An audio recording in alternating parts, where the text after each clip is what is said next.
Hello again, friends, and you are our friends, and welcome back to another edition of Jim Cornette's Drive Thru right here, the aftermath of Wrestlemania weekend. A day late, maybe $1 short.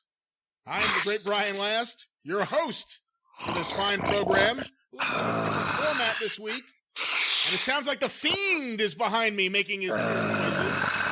But the man who usually answers your questions, we'll see if we actually get to any this week, but the man who will be reviewing WrestleMania, I guess 36, they don't really like to use numbers anymore, but he'll be reviewing WrestleMania, the host, well, I'm the host, but the star of the drive-thru, the exalted one of the cult of Cornette, Mr. Jim Cornette.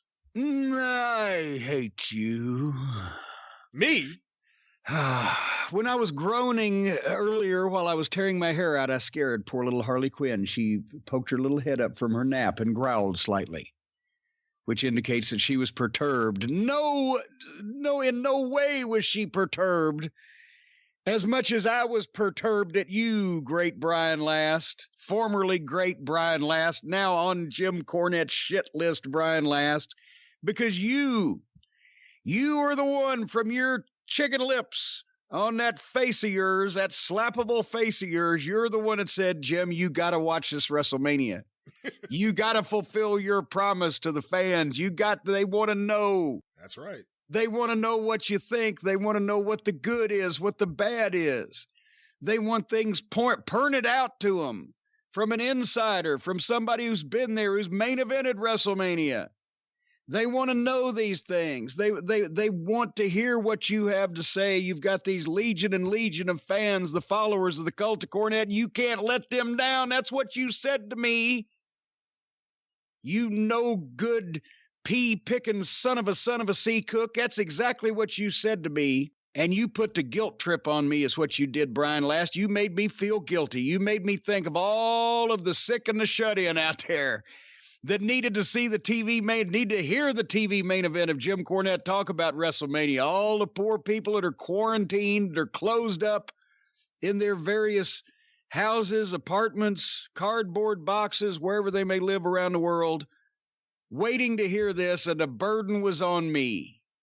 And I had to suffer, and I had to gnash my teeth, and I had to fucking cringe, and I had to pucker my sphincter. And I had one time, as Robert Gibson said about an elbow drop that Bobby Eaton gave him off the top rope one night in Philadelphia, he said, lightning shot out the head of my dick. Lightning shot out my ears at one point during this thing. But we're going to talk about, at one point. After that, I was just a dead shell husk of a man. And it just went on in front of me and on and on. The beat don't stop until the break of dawn. So we're going to talk about that today. But you're the one that I will never forgive you. There was when did you think I would ever say this? If all the matches on next year's WrestleMania were for a women's championship and then the WWE, I'd be fine with that. Wow, that's a big statement. I'd be fine with it. Because there were 4 young ladies, 2 matches that overachieved, that excelled beyond my wildest dreams, that stole the show, in my opinion.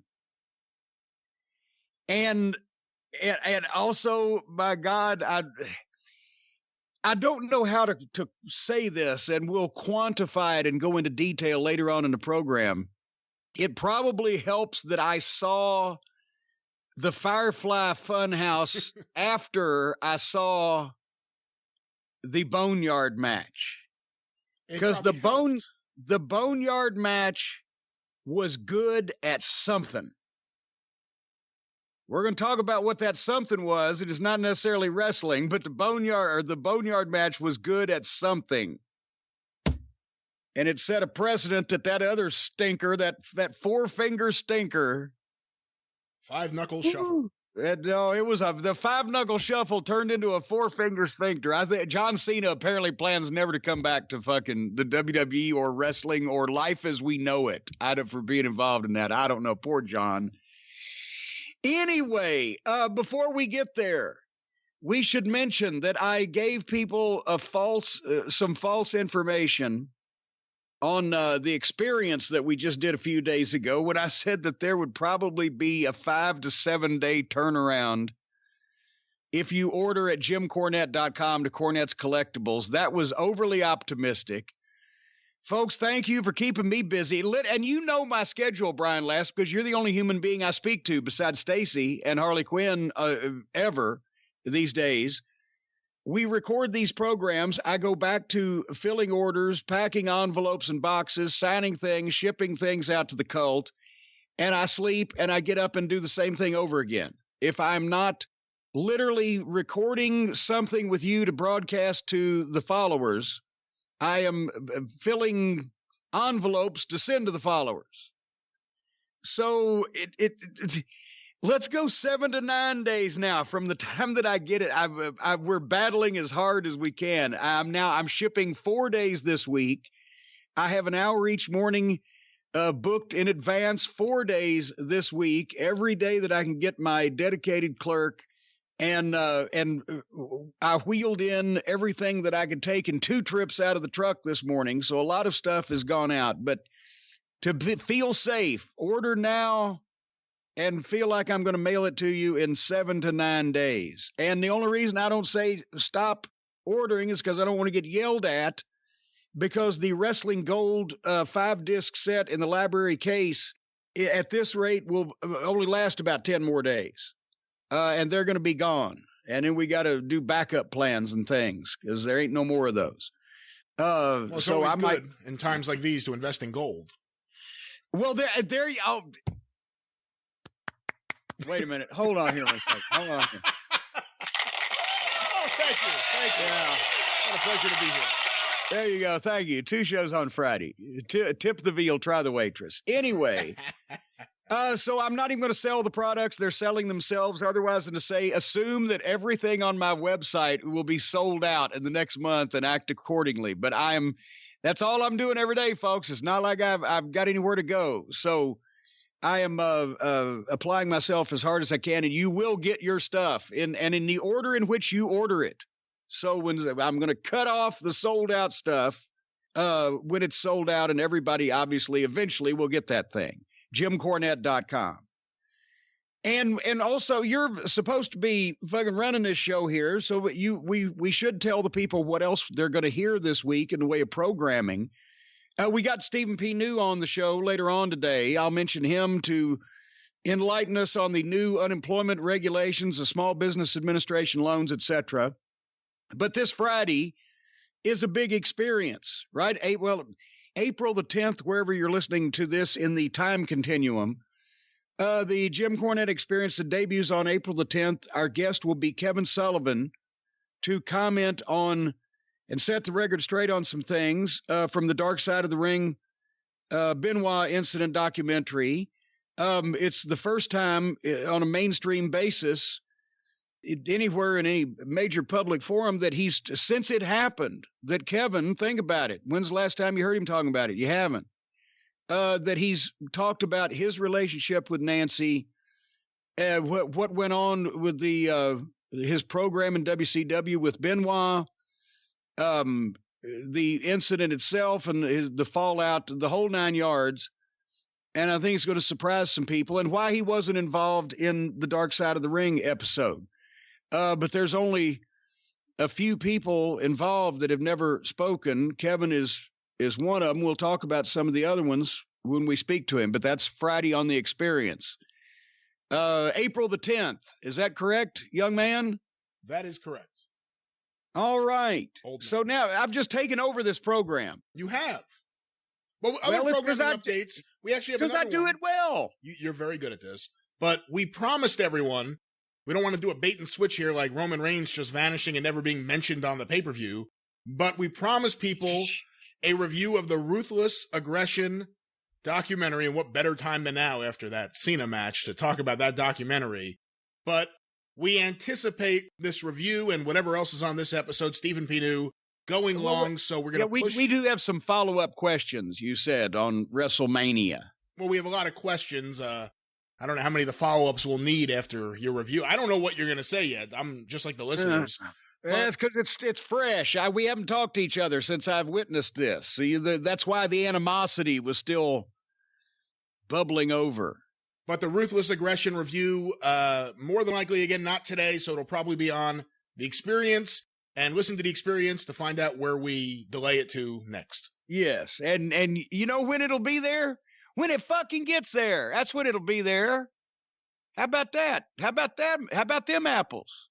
Those are apples. You like apples? How about them apples? Honeycrisp.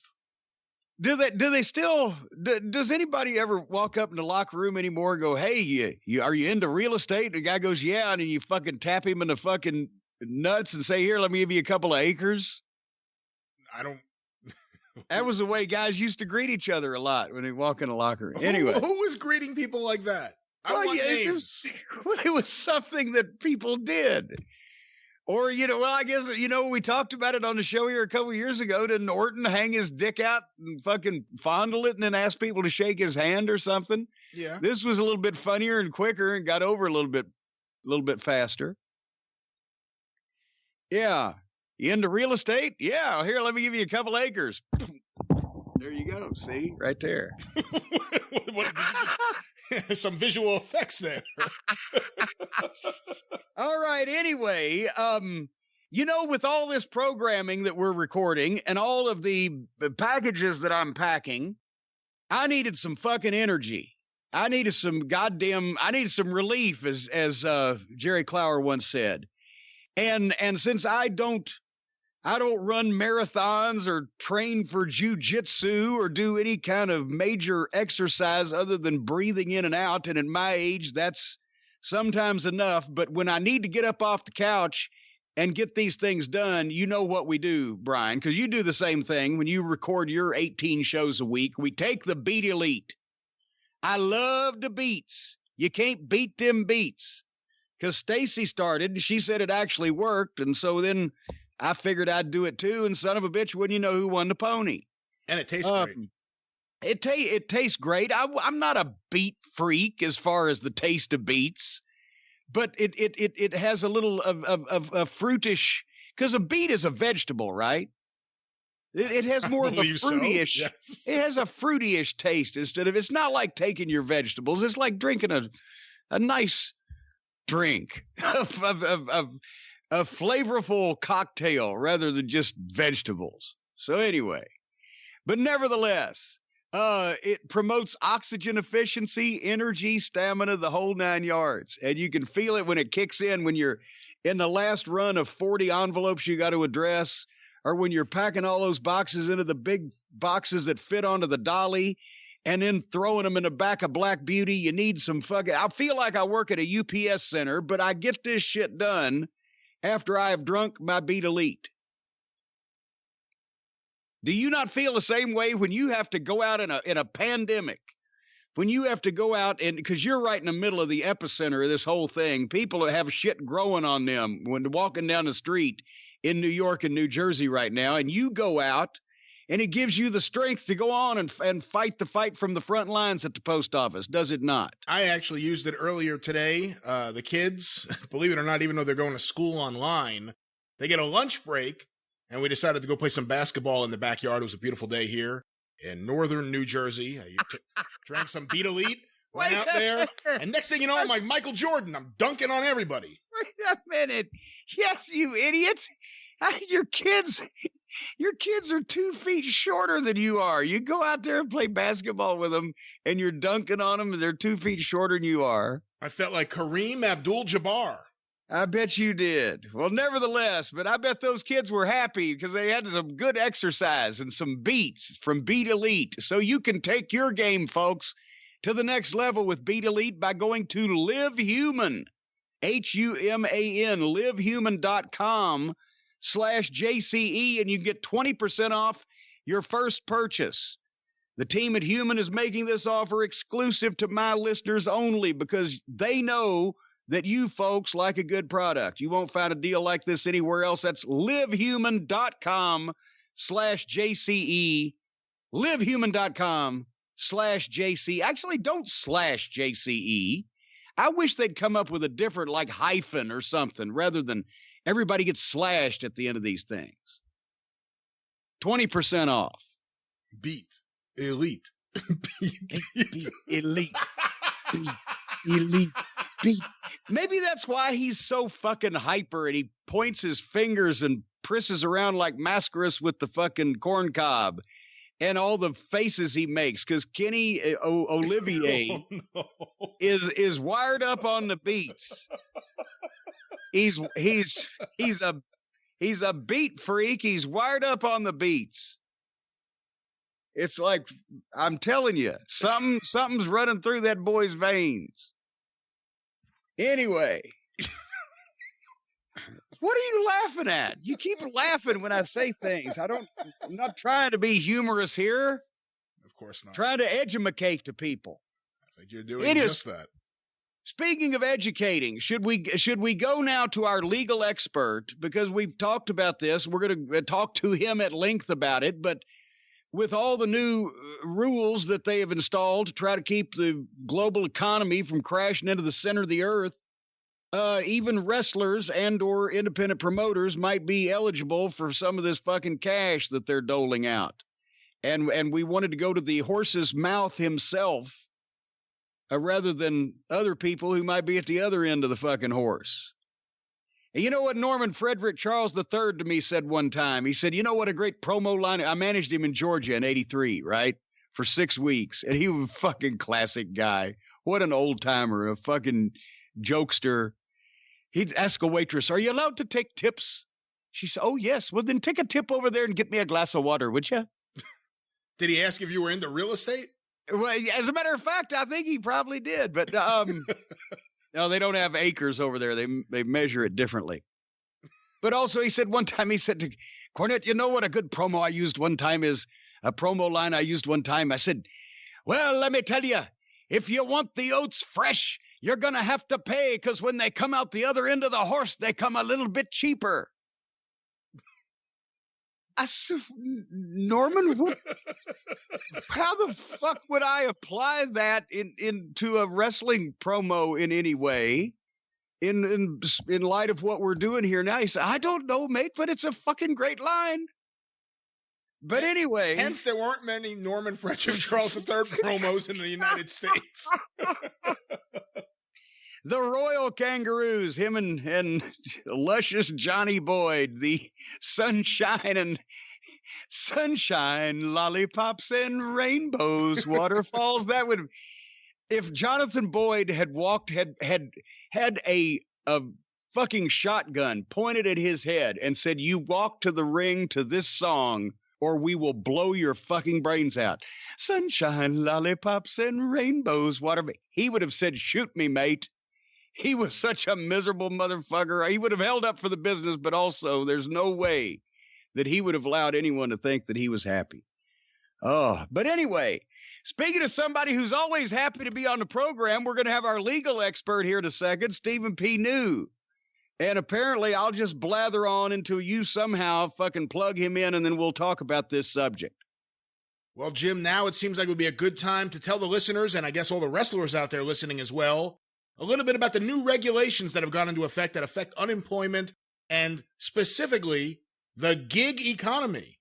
The gig economy. You know, I thought that was just everybody was walking around in the zombie apocalypse drenched in blood. They'd gigged themselves. I didn't know that it was a whole name that has been given to what I've done all my life, which is work for myself as an independent contractor. But now with the rest of the zombie apocalypse happening, the Cheeto in chief and his brain trust has tried to figure out a way. Actually, I shouldn't say that. The professional politicians, instead of the reality show amateur, have figured out a way to get us all out of this. And now, due to some of these new regulations and some of the new laws that have been passed, you might be eligible for unemployment if you're an independent contractor, if you're a pro wrestler, something that's never been offered before. You might also, as a small business, as a promoter, be eligible for some of this fucking cabbage that's being thrown around trying to save our economy. But I'm not going to tell you this stuff because I am not an attorney. I am not a professional. I am not a man who has gone to school and spent years working his fingers to the bone and ending up with bony fingers, but also a legal degree from a major university. I'm not a man who has won millions of dollars in judgments in courts of law defending the rights of the little guy. I am not a man who is well-versed in all these up-to-the-minute legal updates, but I know who is.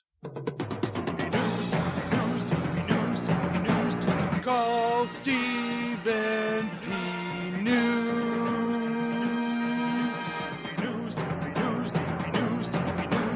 If you need to sue.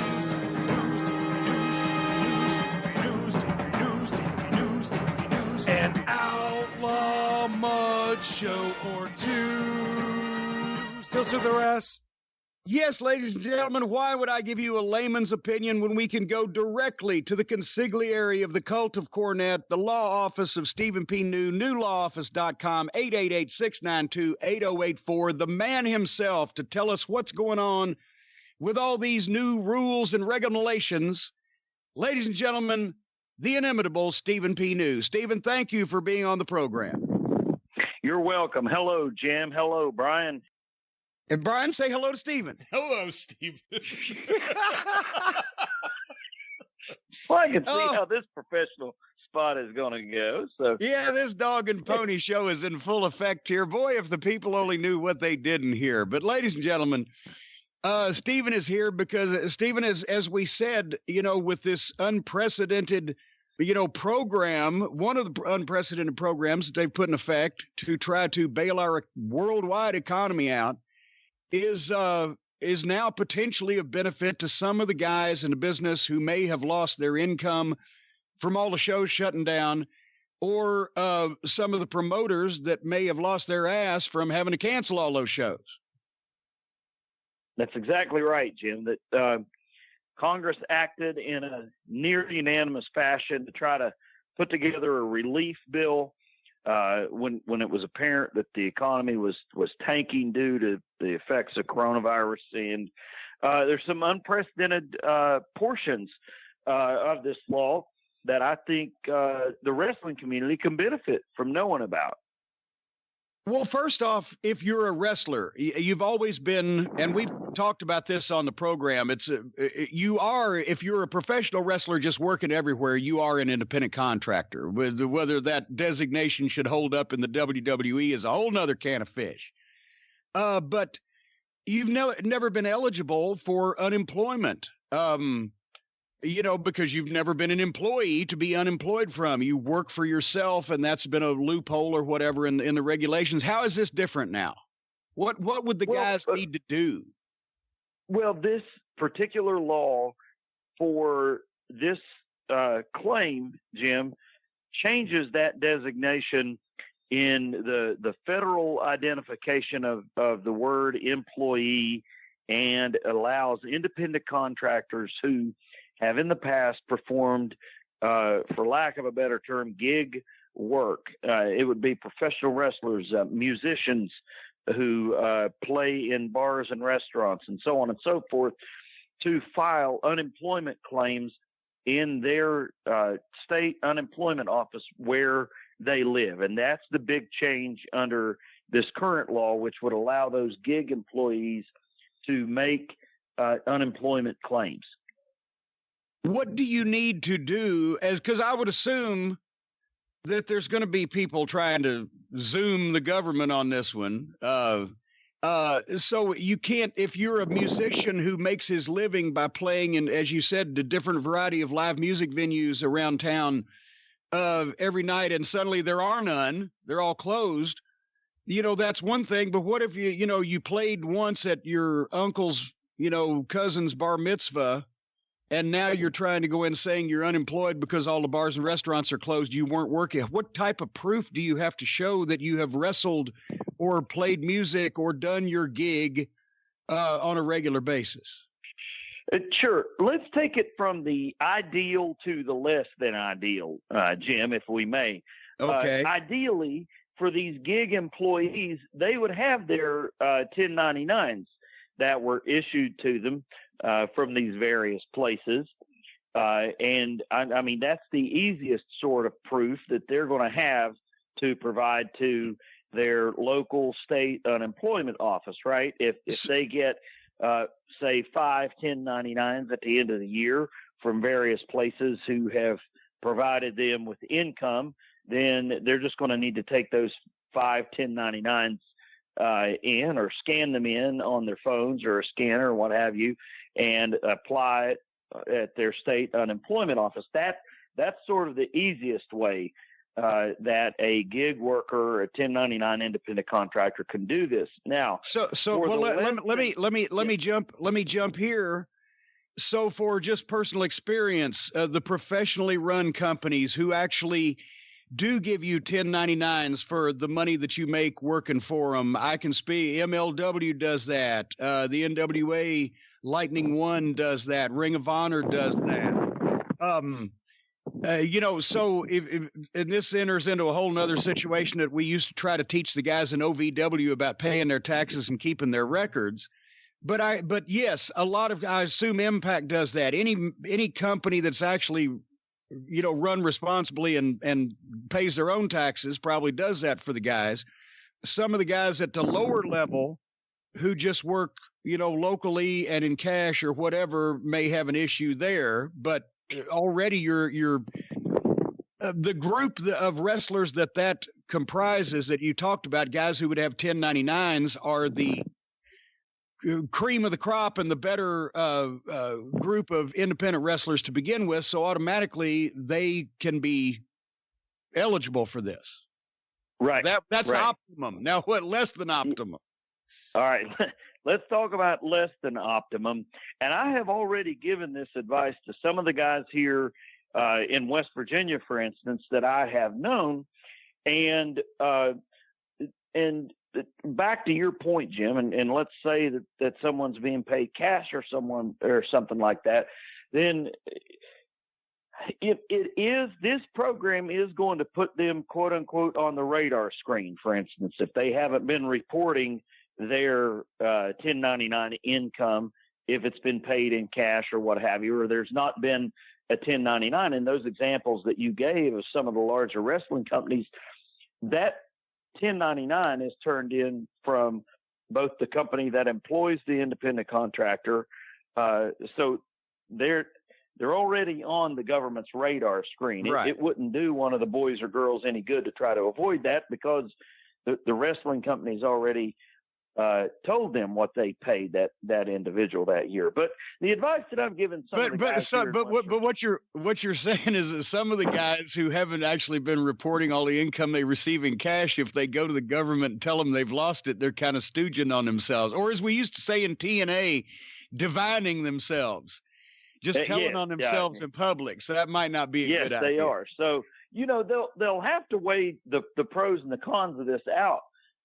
Jim, they absolutely will. They'll have to decide, which is more important, but I think that with the kinds of numbers that some of these folks are dealing with, the benefit of being able to get 42 weeks of unemployment benefits plus the additional money that's available under this, that very well may outweigh whatever tax liability comes along. But I'm not a tax lawyer or an accountant, so they need to talk to a tax preparer about that.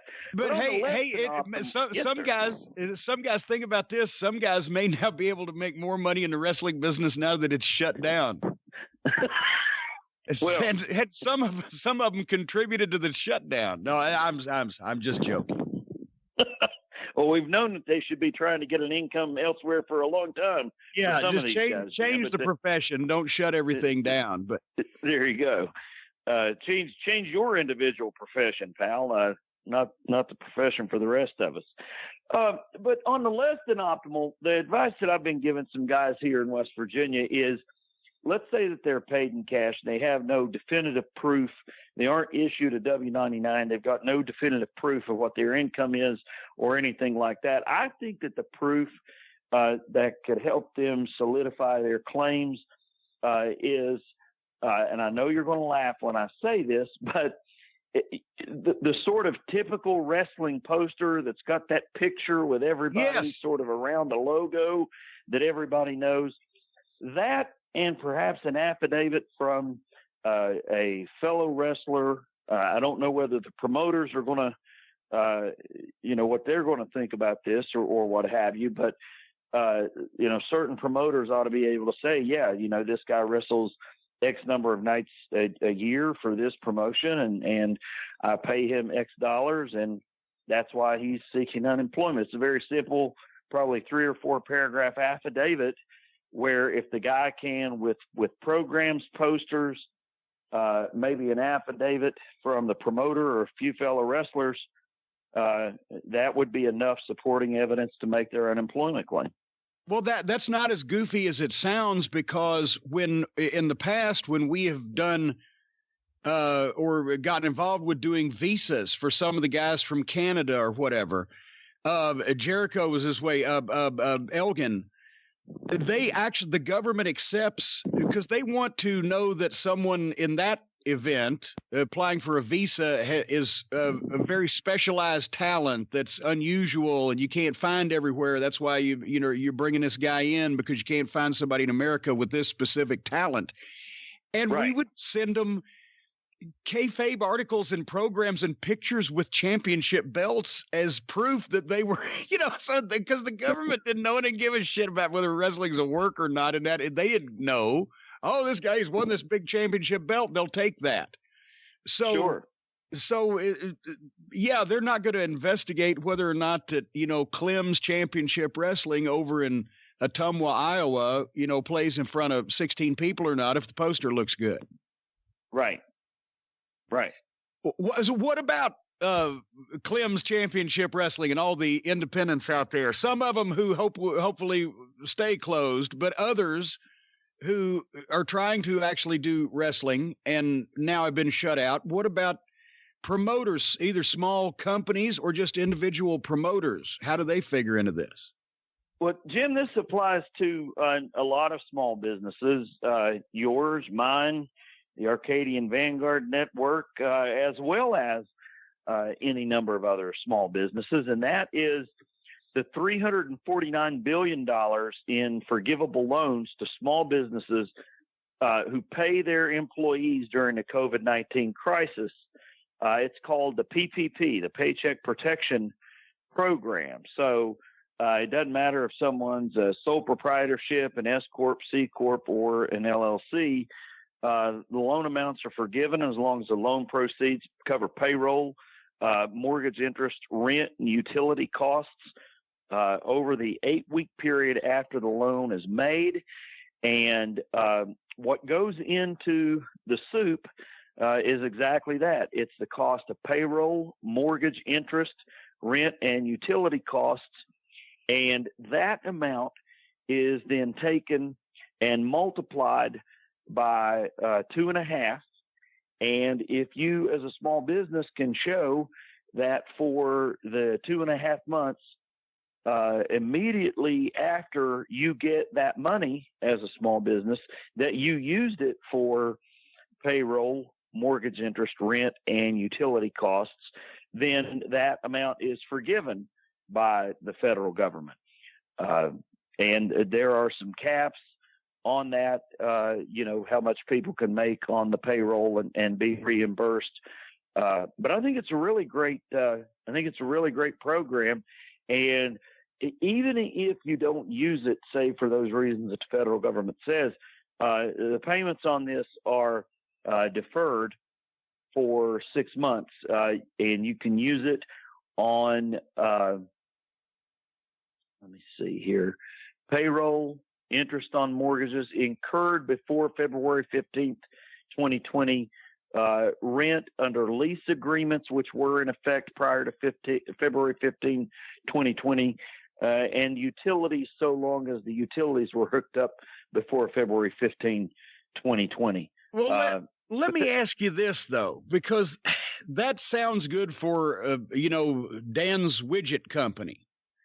But because of the unique nature of how wrestling is run and operated, etc., what about the independent promoter who either was going to run a show that they've had to cancel in their big event. I mean, I don't think anybody's going to be doing any benefits for AEW. They couldn't run their Newark show where they had a Blue $1 Million Gate or whatever. But for the small guys, they either were going to run their big show in their hometown that they'd been planning all year over the last month, or everybody was going to run WrestleMania weekend in Florida that they planned for all year. They've spent money on advertising. Plane tickets have been refunded or whatever. A lot of the expenses that they had, though, can't be, they've spent money on advertising or on posters or on just a build of some description. Even if they get their deposits on the buildings back, a lot of people, forked out specific large amounts of money to set up shows somewhere over the last month or 6 weeks, and over the next same amount of time, at least, that's been fucked up. And even they don't have to pay the wrestlers because the wrestlers didn't actually wrestle. So the wrestlers can go get, hopefully, unemployment. But what about the promoter that says, fuck, I've just lost my fucking house? How do they make up for something that they had every reason to believe was going to happen, and then all of a sudden didn't fucking happen, and they've lost their ass? It may not happen under this payroll protection program, Jim, because, the payroll is going to be, whether or not the SBA is going to accept, for instance, someone, because actually what they would have paid to the boys, for instance, may make up the biggest bulk of what they can say that their losses are. The SBA has other programs, other loan programs. Now, they're not going to be forgiven per se, but if someone wants to keep their wrestling promotion afloat, for instance, and they want to try to recoup some of the losses that they have, the SBA has other programs that are going to be available to them on very low interest, very long terms.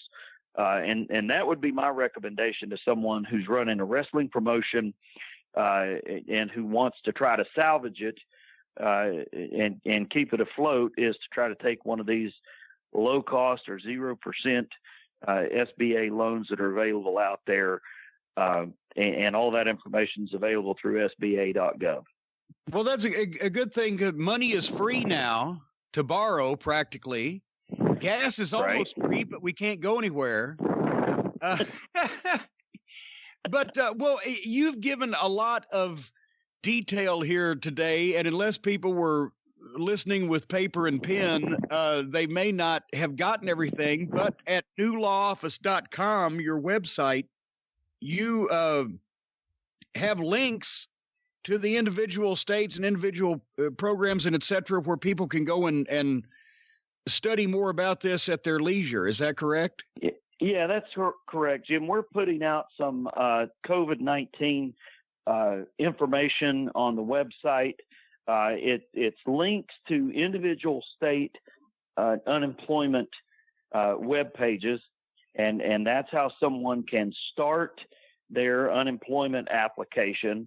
And it may require them actually going, well, they're not going to go down to their unemployment office, but it may require them to have contact with their local unemployment office, talking to someone there who's processing these claims, and then sending in the supporting documentation.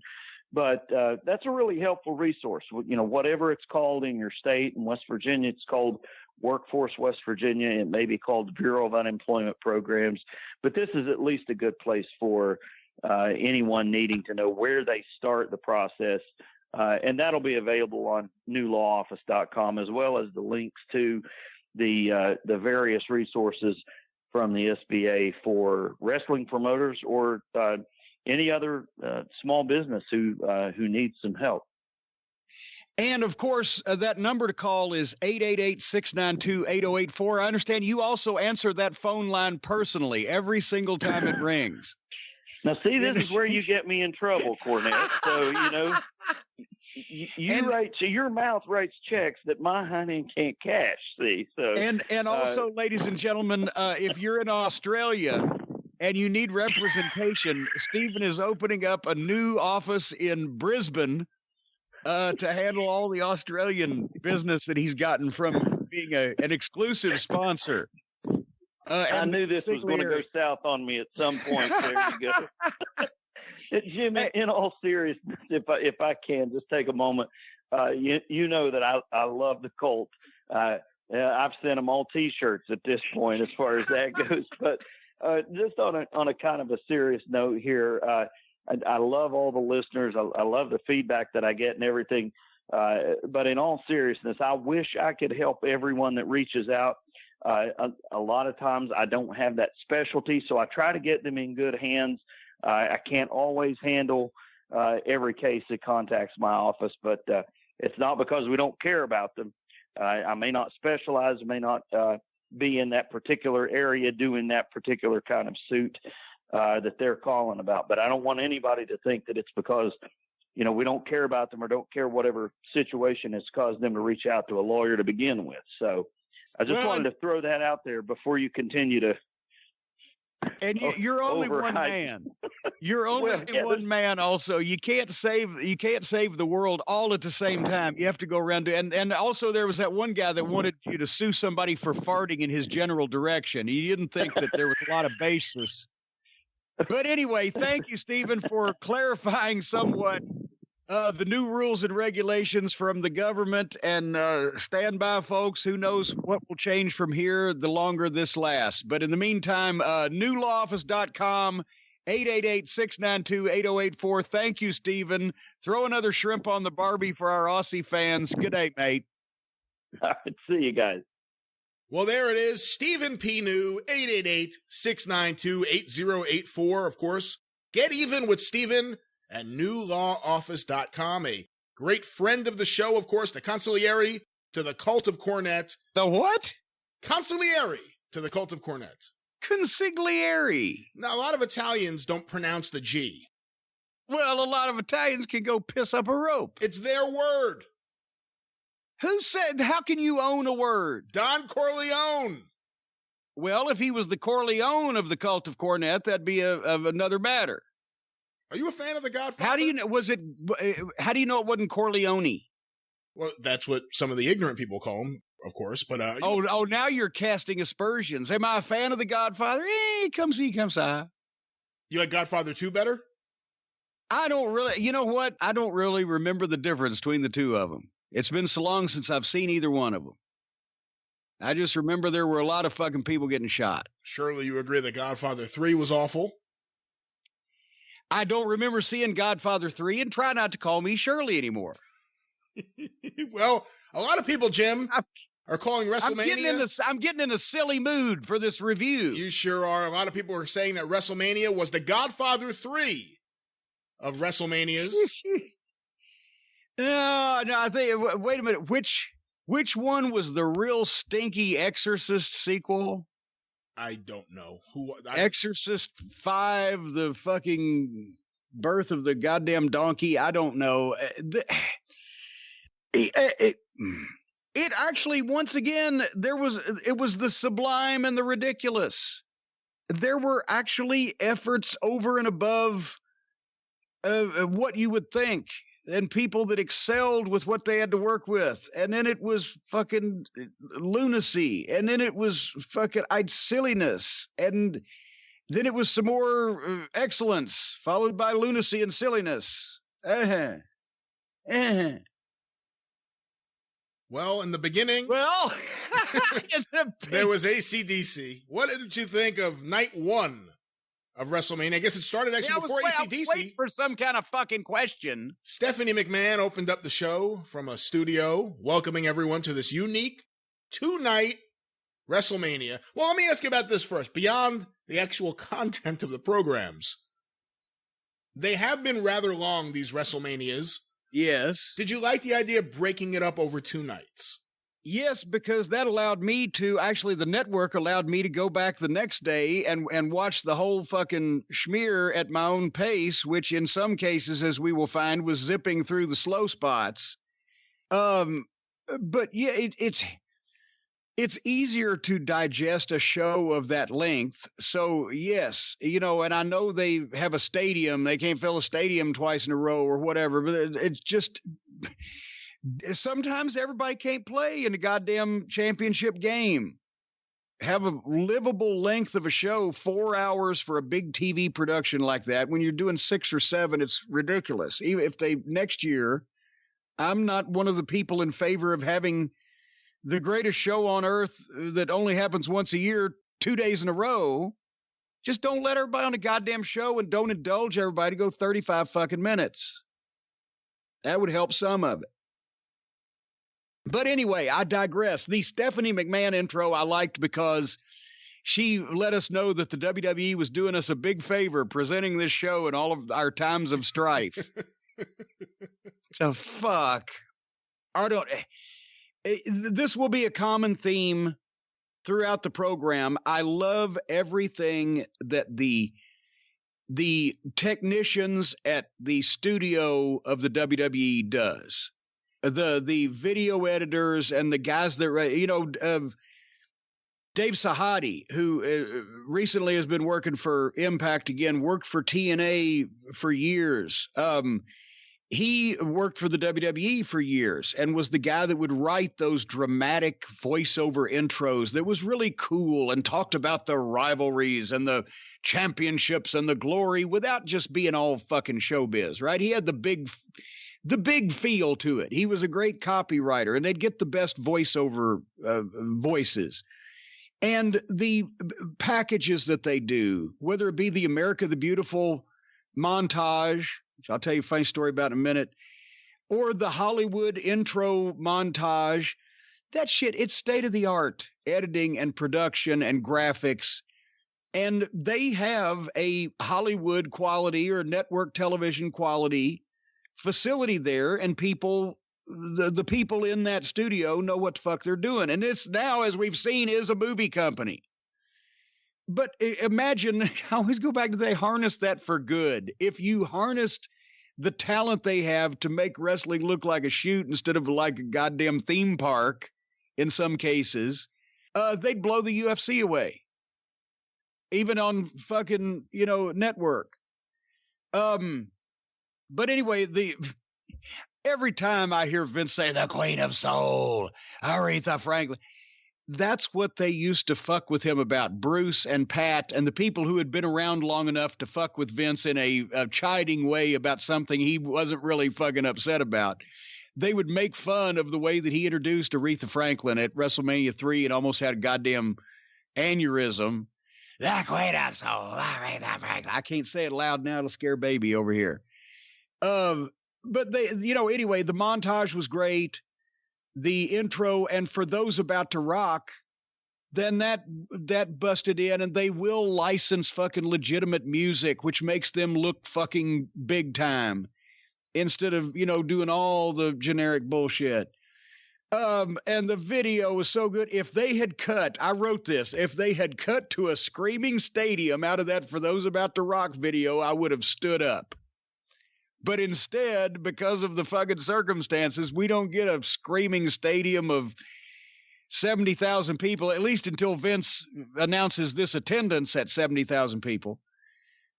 We don't get that. We get Ron Gronkowski standing on a fucking platform reading off a teleprompter with a slight, dusty lisp. Did you hear it?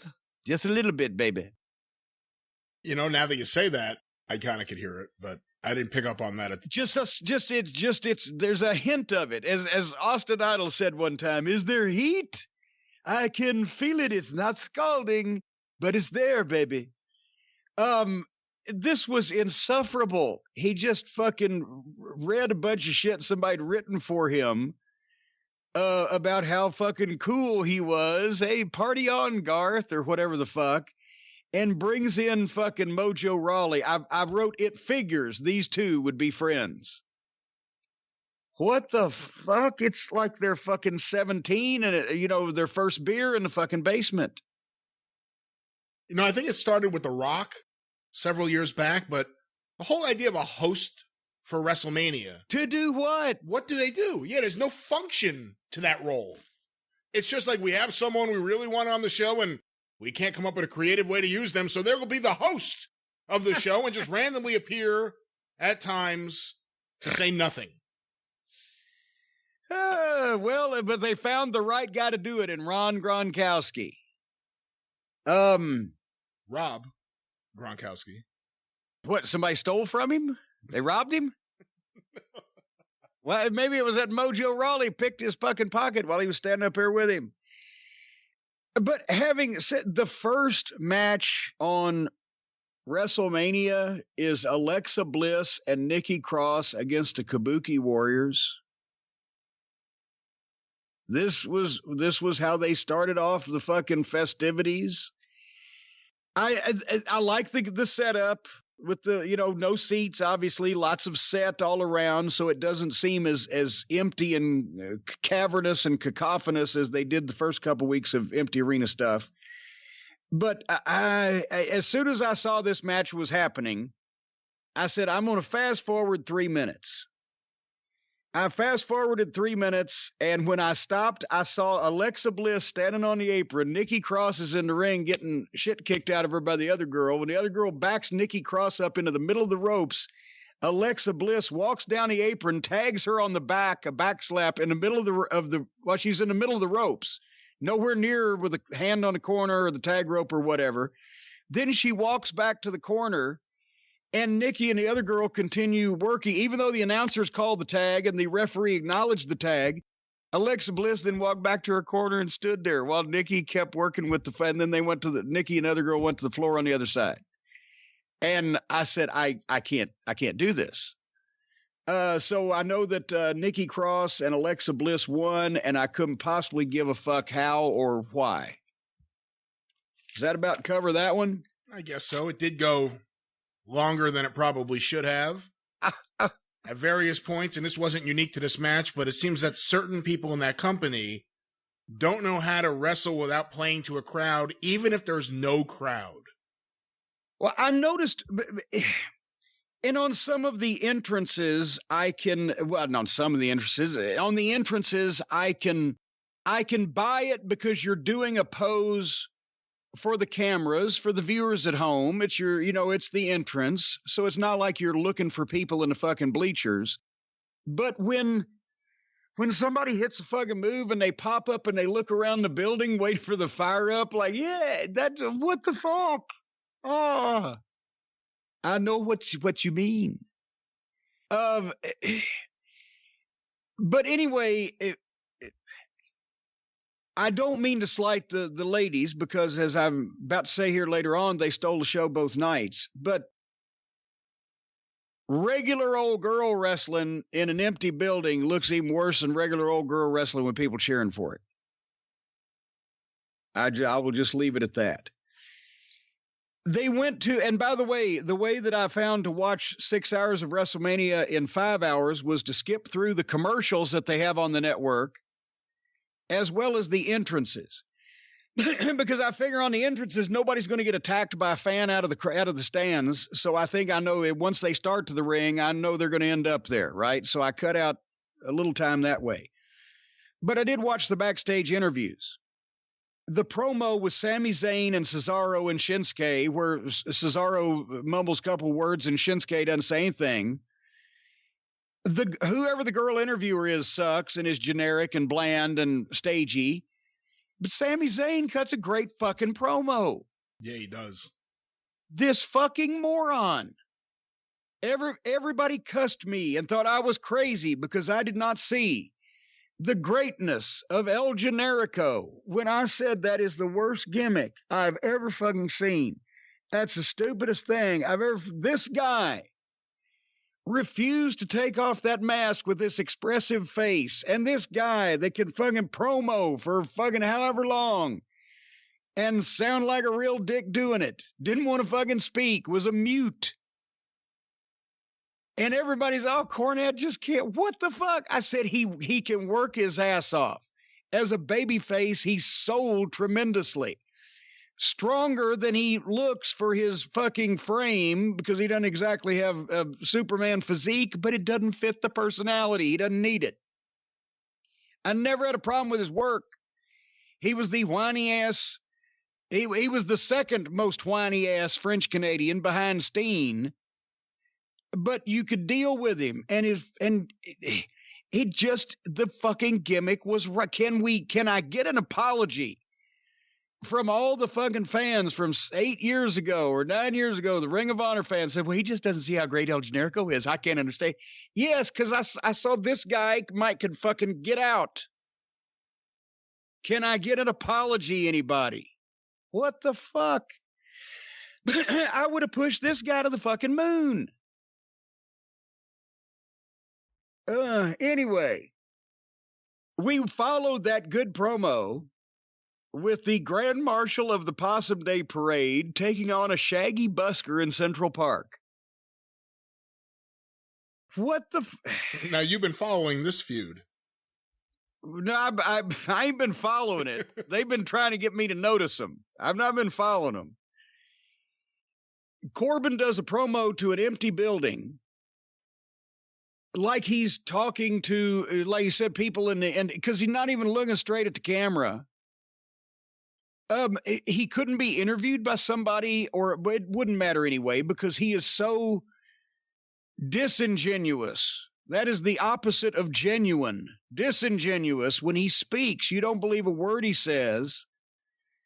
They show that fucking tape. Elias plummets to his near fatal fucking death from the goddamn crow's nest and then walks out with no injuries. Was he limping?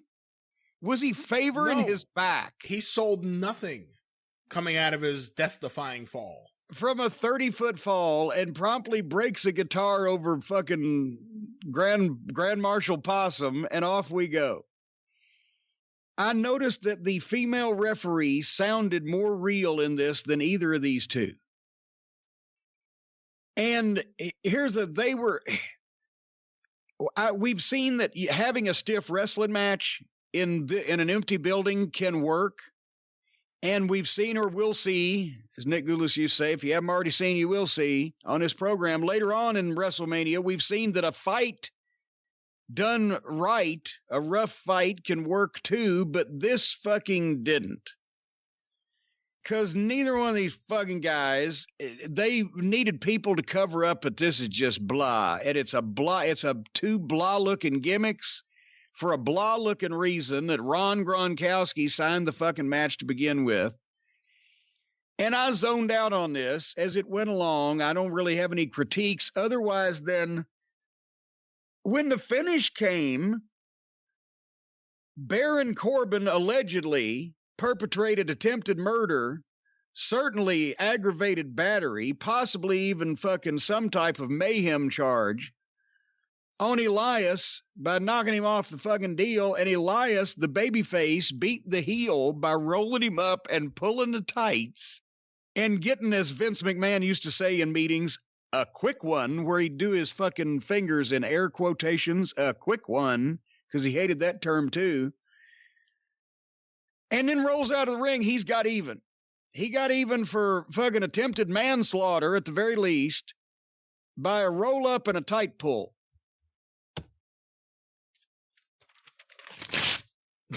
I hope that's not all your notes. No, that's just that page. What do you think? I think their whole feud has been ridiculous. I can't see why anyone would care about any of this with these two guys, especially Corbin, who just acts like he's in he acts like a bad guy on like a kid's show. Like, oh, here's the evil king, and he comes out here. Like, he doesn't act like an adult on a wrestling show.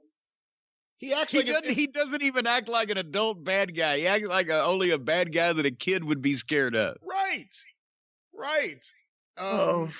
So yeah, I mean, and again, Elias came out. The first thing I noticed was he sold nothing from his fall, which you would have thought would have killed him. And well, in all fairness, it was almost a week ago. Well, that's right. And obviously the hospitals aren't working hard enough. They probably gave him some good medical treatment to get him back in time for WrestleMania to be taped. Well, no, the medical facilities are not taking COVID-19 patients. You know, we've heard so much about what hospitals are going through. What are medical facilities going through during this time? Oh, it's hell. They're down to fucking 50 wrestlers a week. It's really tough, too, when the wrestlers keep stealing the ambulances and driving around. Yeah, and then they can't get anybody back and forth. It's terrible. Oh, good God. All right, well, then we leave that shit. And the package of Becky Lynch and Shayna Baszler. Once again, this television facility that they have and these guys that work there that you never see. And it's not their fault whether the creative is bad or whether this finish sucks or that whatever the fuck. Especially in the direction that they're given, nobody comes close to this shit. And it just widens the gap between them and All Elite. Even, I mean, All Elite, yes, has some cool looking shit with the Darby Allin videos, but this is another fucking level. And anybody that's ever had any experience working in any variety of television or film work can see that.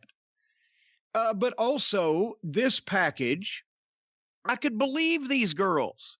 It wasn't fake or silly. The things they were saying, they said with as much feeling as you. Shayna Baszler she's still green, and she has a surprisingly pleasant voice for somebody, especially the look she has when she's got her mouth guard in.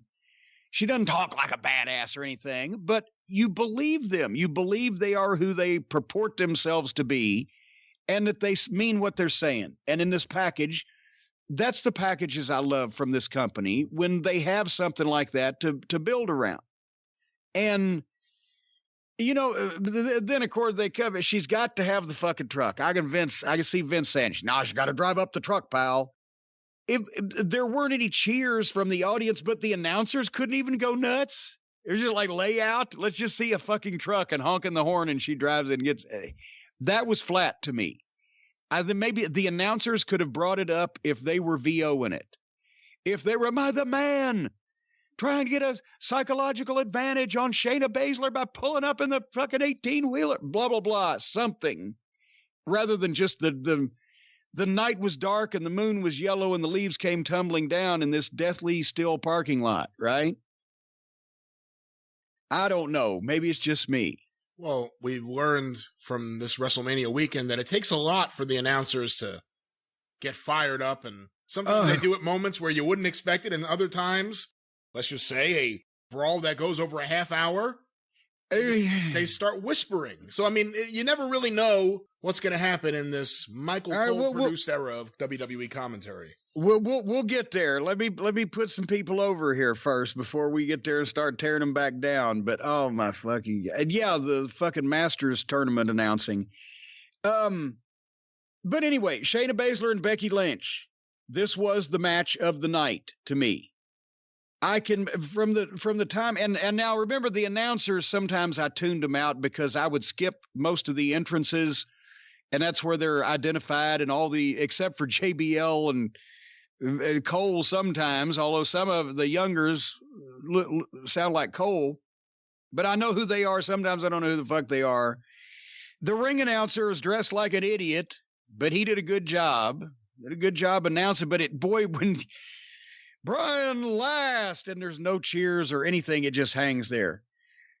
But anyway, I can buy Shayna Baszler and Becky Lynch. The look, the facials, their demeanor, their body language when they came out, they automatically went into a great striking exchange at the open. They got into it. They were working stiff and working the loud shots and laying them in. I don't want to spoil too much of the magic for people that actually can do it right. But yes, they were hitting each other hard, but they were hitting each other hard in places that are more conducive to make noise and less conducive to cause injury. But when you're swinging like that, there's always the potential that you're not going to fucking land on the bullseye every time. So I give all the respect in the world to him. This is where the color guy annoyed me. Who was the fucking color guy on this match? If it wasn't Cole and JBL, it would have been Tom Phillips and Byron Saxton. Oh, God. Well, whatever. He was another guy. It sounded like it was a fan's voice from their basement calling a VHS tape. But I wrote, this worked for me. It was a stiff athletic contest. It wasn't a grudge fight like Elias and Corbin where they went through the fucking motions. These girls intimidated me more than the fucking guys just did. And I think with people in a stadium, this would have torn the fucking house down. So I hate it for some of these guys, mostly girls, that fucking overachieved that they didn't have that, but they overachieved in an environment that was even more challenging than in a stadium, which was having nobody at all. But I mean, the Baszler swinging Becky into the desk a couple of times, but they weren't diving off the top rope in an empty building and etc., where it was a more violent, tight, snug, more intimate thing. The big moves are for the big buildings, but since they've just got the cameras on them, the people that benefited were people who knew how to sell facially and knew how to throw shit tight in the right places to make noise for the camera or for the microphones on the cameras and to have their shit look good for the close-up camera rather than working for a stadium. Those are the ones that benefited. I wrote at the time for Becky and Shayna, this is the best empty arena match that I've seen. But then, and suddenly, and it's gone. The finish came completely out of fucking nowhere. The announcers weren't building it. It didn't look like the match was building it. It just fucking happened. And at that, I think Shayna Baszler either should have gone over or gotten some heat afterwards and left her fucking laying. Because I thought that just, it seemed to be something that they could have done and got Shayna Baszler over without taking Becky Lynch down any at that point. But that just kind of boom. And then Shayna just kind of twinkle toes on off into the sunset. I completely agree. It seemed like, the match was building and then it just ended. And we'll talk about this again with the other match, which I thought was the highlight of night 2. I questioned the finish. I questioned who went over. And I mean, it didn't leave you wanting to see more of Shayna and Becky. Although it didn't really say that this was the end of Shayna and Becky. That's the thing. Whoever pulled for that finish, I can hear the reasoning being because, it comes out of nowhere. She rolls her up. It takes advantage of Shayna's inexperience because Shayna's, used to the cage fighting or whatever the justification was for how they got there. But it wasn't a good finish to either, as you said, either build a rematch, make you want to see more, or if that was supposed to be the end of it and Becky was supposed to, just got even with her, it didn't really do that either because it was just out of nowhere and kind of boom, 1, 2, 3, and then, So it didn't work for me, but it was a little pitchy for me, dog. I miss Shayna having her crew. What was it? Jessamine Duke and the other one. And why is that not happening? Vince probably doesn't get it. Why does she have friends? She's a loner. She bites people on the neck. All right. Well, anyway, let's skip over Ron Gronkowski and Mojo fucking Nixon acting like a goddamn pair of idiots some more and go to Sami Zayn against Daniel Bryan. I like the shit out of this. So, and the Ring of Honor fans have waited 8 years for me to say all this good shit about El Generico. They knew they couldn't fucking keep up with the pace that the girls had just set and fucking beat the fuck out of each other, et cetera, et cetera. And it's also Zayn's personality I have come to absorb from the footage and et cetera, that he tries to weasel out of fights and never gets his and, blah, blah, blah. He's got his back up. And now Daniel Bryan's got one guy to even up, his fucking corner. So we've got some fucking moving parts. And the way they did the heel stalling was great with Sami bailing out and not wanting to get his ass kicked. The corner men added to the atmosphere. So they were smart to slow it down after the girls, but also to establish what the fuck was going to go on. Because then later on, Zayn's going to get shit kicked out of himself. The thing I thought was awkward was when Drew Gulak finally said fuck it and took Cesaro and Shinsuke out over the barricade. You never saw him again for 5 fucking minutes. What, did he put them in a temporary medically induced coma or what? They disappeared for a while, and that took me out of it because I would have liked to have seen them still be involved in the match at ringside, but suitably chastened about interfering right then. There were some weird edits during this match. I enjoyed it. I thought it was a good match. I think Daniel Bryan, from the match he had with Cesaro when they first went to the empty arenas to this, has figured out, he kind of gets how to work an empty arena match. Yeah. So that it's as good as it can be, really, with those circumstances. But there were a few, at least one I remember where they were on the floor, where the edits, you could tell this show was produced to high heavens. But there was an edit where it was just, something was amiss. Well, I found a couple of those in a few other places too. Which, well, we'll get to it. I can see in some cases, and then in other cases, it's fucking ridiculous. But here, the story of this match. Daniel Bryan kicks the shit out of this was a schoolyard fight where the fucking guy that's been bullied finally fucking exposes the bully for being a goddamn pussy.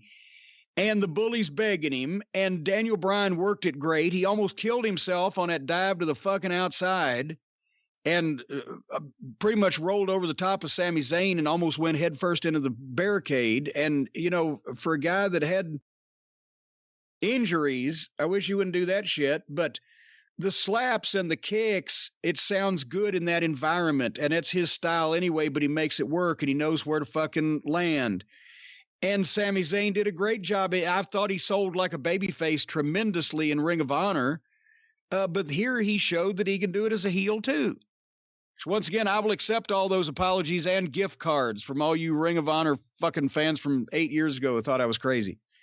I thought JBL did a good job in this one because he's so natural when he was fucking just, laughing at Sami Zayn getting the shit kicked out of him. And that's kind of you caught a glimpse of the natural tone and demeanor of JBL there. But anyway, it was good for what it was. And then before it went on too very fucking long and overstayed its welcome, suddenly Cesaro and Shinsuke come back to life and attack Drew Gulak, and Daniel Bryan takes them out to save his friend, and Sami Zayn hits the big kick, boom, perfect finish. The fucking pussy ends up one of the few offensive moves he fucking scores practically is to goddamn win after the babyface is distracted. I had no problem with this either. I thought they did a great job. Yeah, good match. Well, thank you for that in-depth fucking... I don't know what else there is to add to that. You didn't have to rip that one up. That was the one you liked. Well, fuck, you made me mad at it. Great goddamn insight there, Brian. All right. Well, have I said enough good things for a minute? Because you know what was next. The triple threat ladder match for the tag team title contested by singles participants. Did I sum that up correctly? Was there anything else? I think that's as good as you could sum it up, considering even the announcers didn't tell us where the other partners were or why they weren't there. Well, see, I skipped the entrances because I thought it was going to be a triple threat tag, which is going to be bad enough for the tag team title. So, but I said, am I reading or hearing the Miz is sick? I think he's on his cycle at this period of time in the month. I don't know. I'm not sure who Kofi's partner is or was supposed to be. Big E.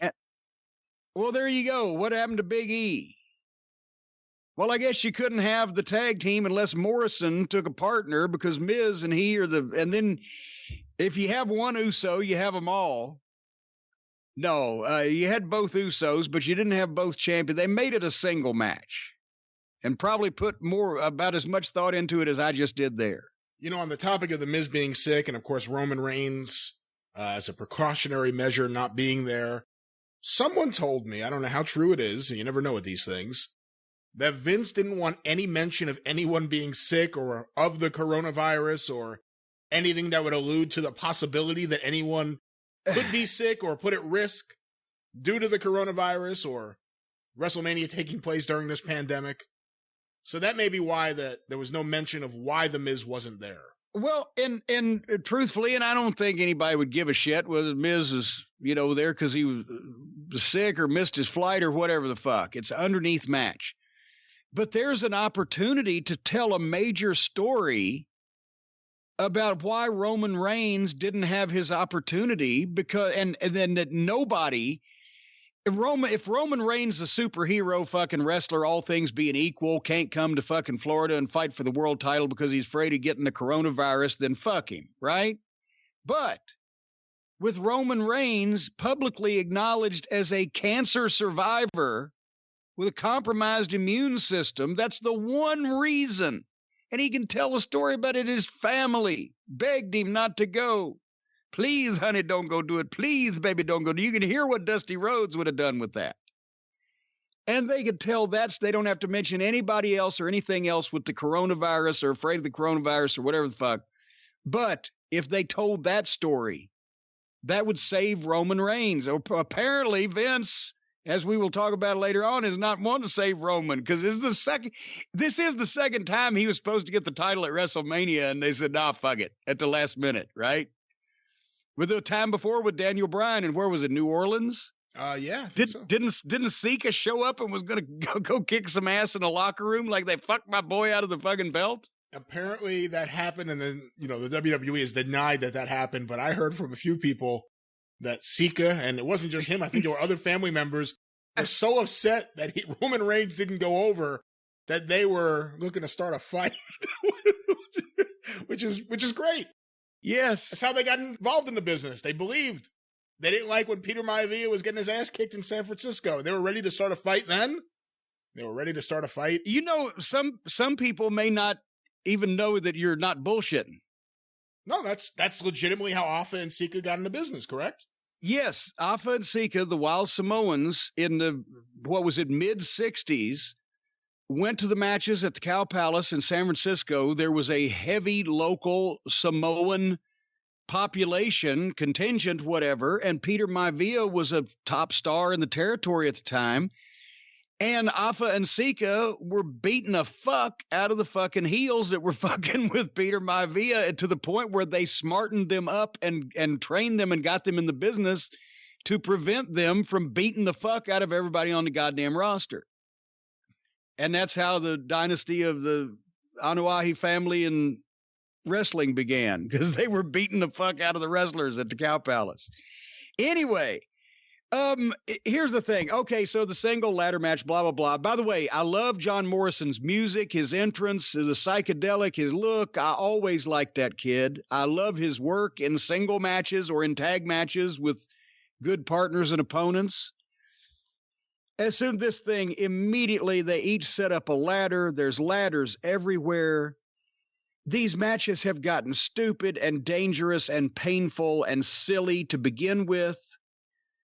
And then they make the fucking triple threat tag team title match, but contested by singles wrestlers in an empty building with 18 fucking ladders. It's impossible to fucking do and not just be stupid and goofy and no reason and no semblance of being able to follow anything.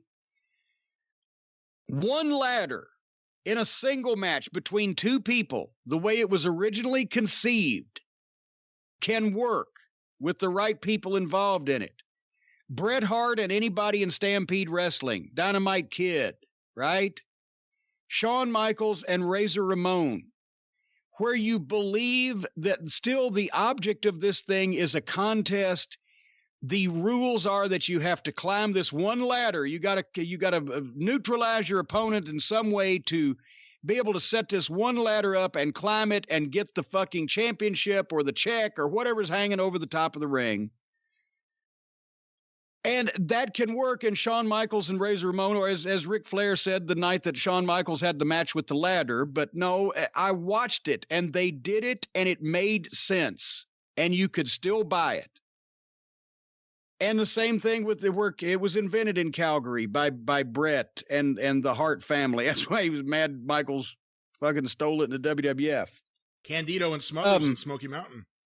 Tracy Smothers and Chris Candido. I didn't want to say that. I didn't want to be the one to bring it up. They say, oh, he's crowing about his own shit again. But no, they had the reason why that they had ladder matches in Smoky Mountain Wrestling was because I saw the one at WrestleMania between Shawn and Hall. And then I saw another house show match they had that was actually even better than the WrestleMania match. And I said, the only two guys on my roster that can have a match like this, which is hot now, everybody's talking about it, is Tracy and Candido. And they did it, even with a much less sturdy, expensive ladder. I'll say that. But once they've added multiple people and multiple ladders, and then so I skipped ahead on this because I just couldn't watch it because it doesn't mean anything. It's just stupid. They're putting themselves in positions to be able to set shit up on the ladders or set spots up with the ladders or whatever. I skip ahead and there's a giant shop class project erected in the ring, and Uso, whichever Uso it was, takes a bump off the ladder to the floor, clearly on a crash pad, because you don't see him land. You hear this whoomp. If he'd hit the fucking floor and sounded like that, you'd have seen his brains turn into jelly. But instead, you have an edit that covers it, and it goes down, and he's laying on the floor. And I fast-forwarded some more. And John Morrison won. And I like John Morrison. I don't know Kofi Kingston, and I don't know the Usos. But I'm not at all interested in this stupid, goofy, bullshit kind of match that's just overdone and dangerous on these guys, and they come out more beat up than if they'd have been taking bumps where they were supposed to in the fucking ring instead of on top of metal ladders.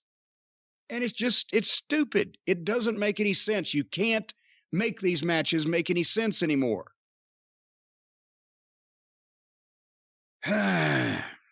What did you think?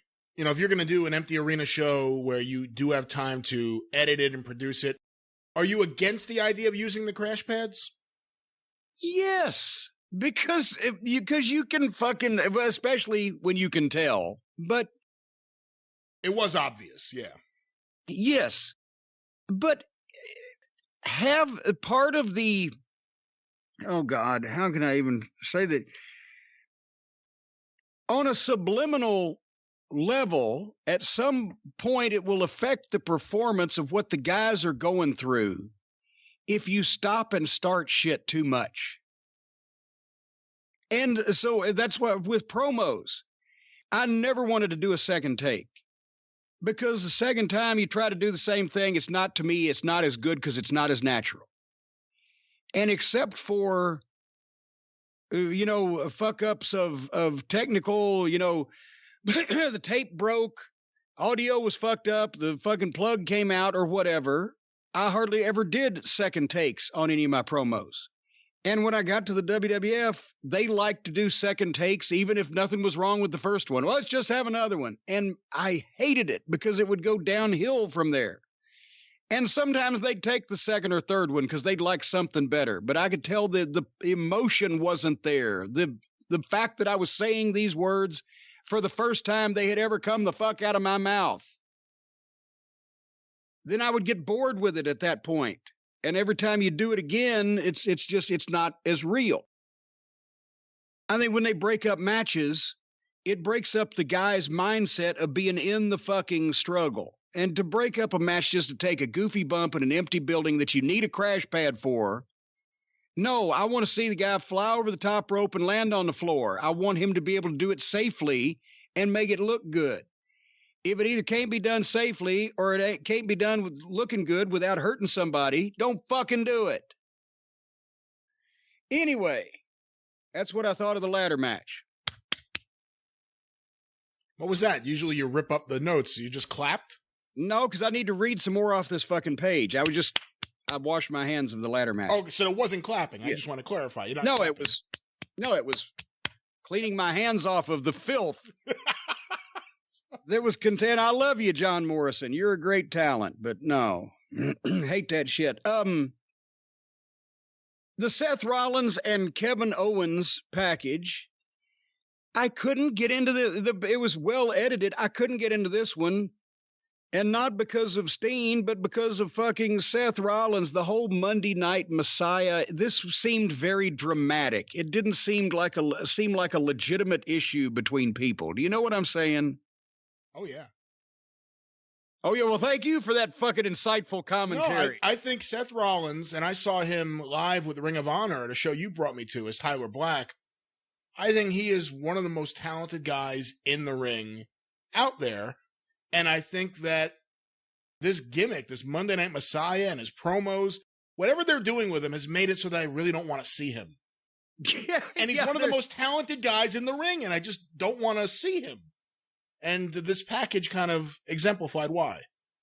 They're not getting him over, they're getting him under. I said that on Twitter. I said, they've done the impossible. They've made me not want to see Seth Rollins. And some idiot wrote back and said, "What? Isn't that supposed to? He's a heel. You're supposed to." No, I said, they've made me not like Seth Rollins. And the guy said, "Well, he's supposed to be a heel. Isn't that what he's supposed to?" I said, "No, not like him as in I don't want to see any more of him." Anyway, it was very dramatic, the package. But these guys, I figured, were going to be able to have a good match.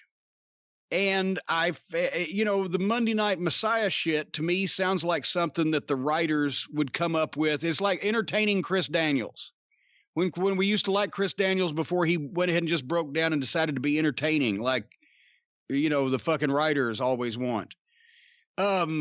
This is some kind of writers bullshit that only writers of fictitious shit that go into it looking that way would think was a great story. I will say Steen does not look any neater than in his Ring of Honor days, but he does look a lot lighter and he moves better. But here's the thing. They started fast and they were laying shit in and they worked hard, and the fucking Steen taking a backdrop on the apron and a suplex was over and above, beyond the Call of Duty. So they were working their ass off, and Seth cutting the promos on him was nice, although after a while I'd have preferred he got some new material instead of just saying the same thing over and over again.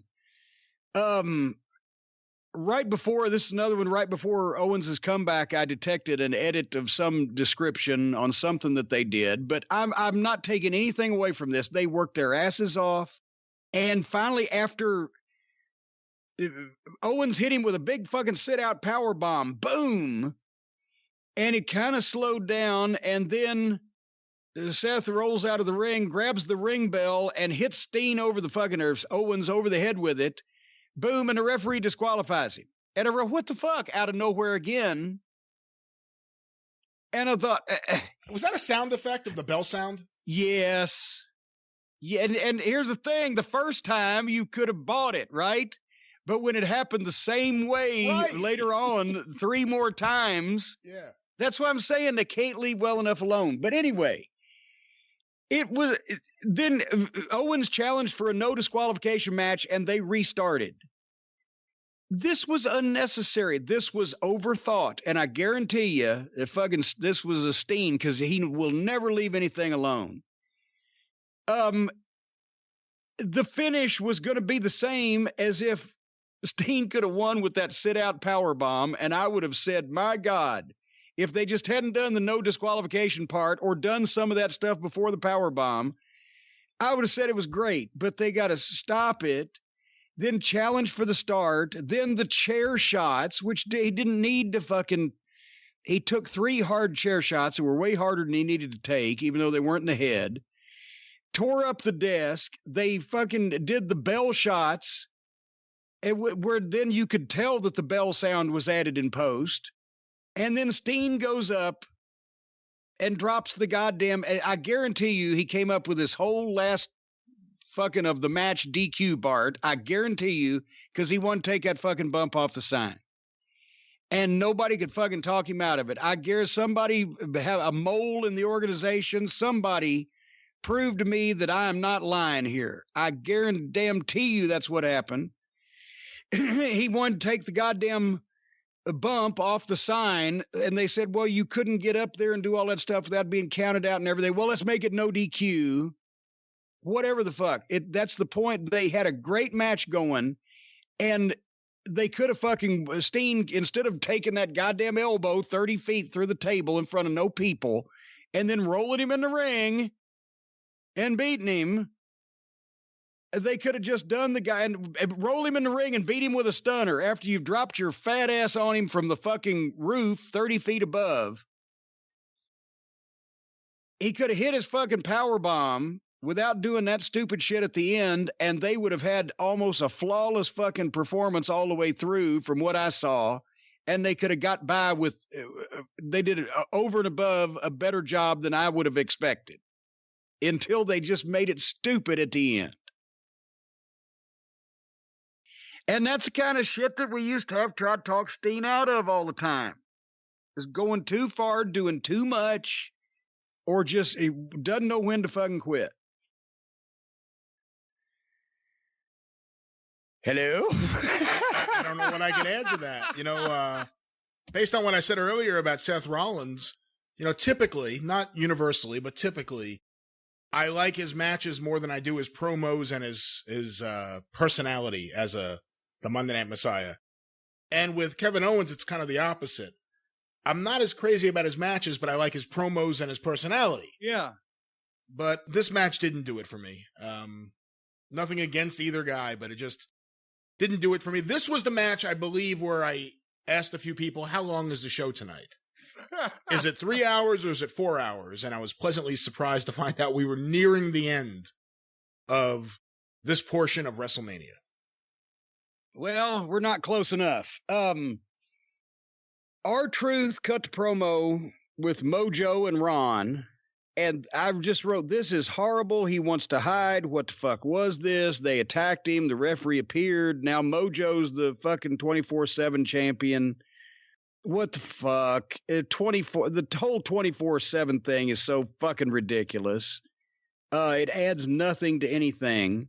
And the writers get a kick out of it, or somebody gets a kick out of it, and they excuse it, say, well, we can use some of the underneath people, involve them in something. Fuck.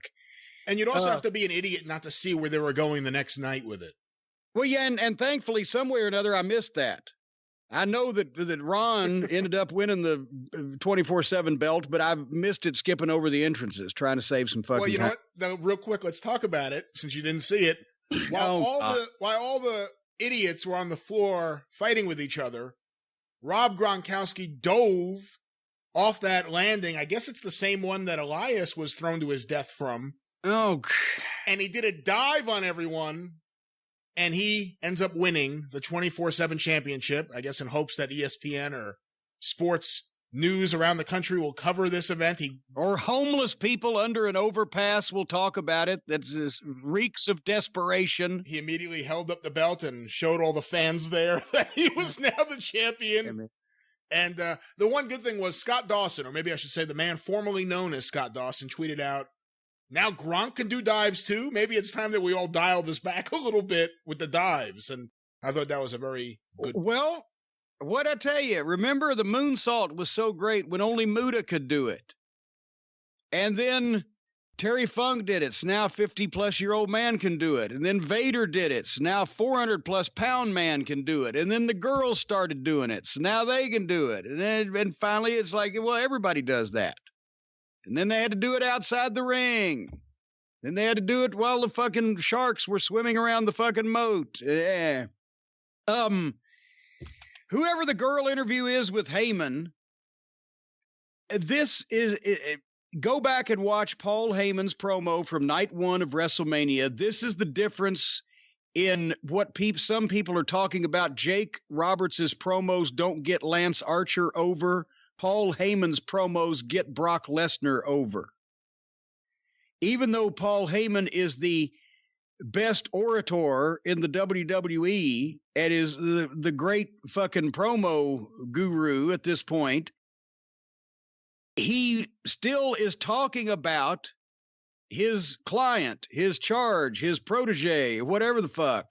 He's putting Brock over. He's not talking directly, like Jake talks directly to Cody from himself, getting in his head and fucking giving him the zingers, whereas Paul talks all about what Brock is going to do to his opponents, and he puts it in such fucking vile, evil, vicious terms that it makes you scared of what Brock's going to do, not of Paul Heyman himself. It was that. Did I articulate that for the novices at home? The difference between what Jake is doing, which is what he's always done, doing promos, speaking as himself, but it's a different talent being a manager, getting a guy over than getting yourself over. I think you're exactly right. Well, boy, you're just a fucking babbling sycophant. Well, today, are you not? How dare you? How dare you? Well, I mean, not much more you could add to that, is there? There isn't. I mean, one guy is pretty lucid and with it, and the other guy drinks his own piss. I mean, what do you want me to say? That's something related to that, probably. All right, Braun Strowman walks into the goddamn fucking spotlight against Goldberg, because I guarantee you that Vince McMahon is pissed off at Roman Reigns. Because what the fuck? This was a goddamn proctological examination right here. Do you think also, I mean, let me just real quick, because we talked about it on the drive-thru, I guess maybe a week or two ago. Do you think also that Vince or higher-ups in the WWE would be happy with Braun for the tweets he made, putting down the wrestlers who are struggling right now? Well, I don't think they give a fuck. They're a bunch of Republicans. But either Goldberg has no more matches on his contract and they couldn't come to an agreement for any, so it was now or never, or Vince McMahon is pissed off at Roman Reigns. Because pardon me for not knowing Braun Strowman's whole history, but has he just been used in the middle card recently as we were watching Raw and he was dilly-dallying about, wandering around in obscurity in the middle of the card? I believe so. The last big thing I remember him doing was he was pinned by Sami Zayn, I guess at the Elimination Chamber event, where Sami whatever won the Continental title. Yeah, I don't care. He turned over a truck one time. I remember him talking about that. The point is, nobody else has been able to do this. Fucking Goldberg hits him with 4 spears, and he fucking kicks out and then hits fucking Goldberg with 4 power slams and pins him flattered in a fucking plate full of piss on Broadway. Nobody else has been able to do this, and suddenly this fucking guy who's been languishing in the middle of the card and who's been around and been seen for however long and is obviously nobody's ever thought, well, hell, Goldberg's invincible. Let's get Braun Strowman. Or elsewise that would have been the match book to begin with, and not because the guy they wanted to be in it couldn't come. But suddenly they just said, well, fuck, let's just tear Goldberg down. That the whole thing was wasted. This is flat as fuck. Braun Strowman ain't going to get over anymore for doing that. Goldberg feeds off the crowd for his emotion to begin with when he comes out, and the crowd wasn't there. He looks great physically, but he wasn't the fucking beast that he normally is. And you can't have a match between a guy that's as limited as Goldberg was to begin with. There's no disrespect to him, but he never became a great worker because he spent a total of 3 years in the fucking wrestling business full time, maybe. And he's 50-something. And you got Braun Strowman, who's a huge, giant fucking slab of a fuck that you can't move around, or, he's going to have his match and do his shit. So what were they going to do to each other? They're both power guys. This was the best you were going to get. In a stadium, it would have got over. Shit like this doesn't work in an empty arena. In a stadium, that would have got over, but still, the choice of the guy to do it. Unless they could not get Goldberg to come back at any other future point and put Roman Reigns over, then they just said, fuck you, Roman. We're goddamn just going to fucking do it with Strowman. What the fuck?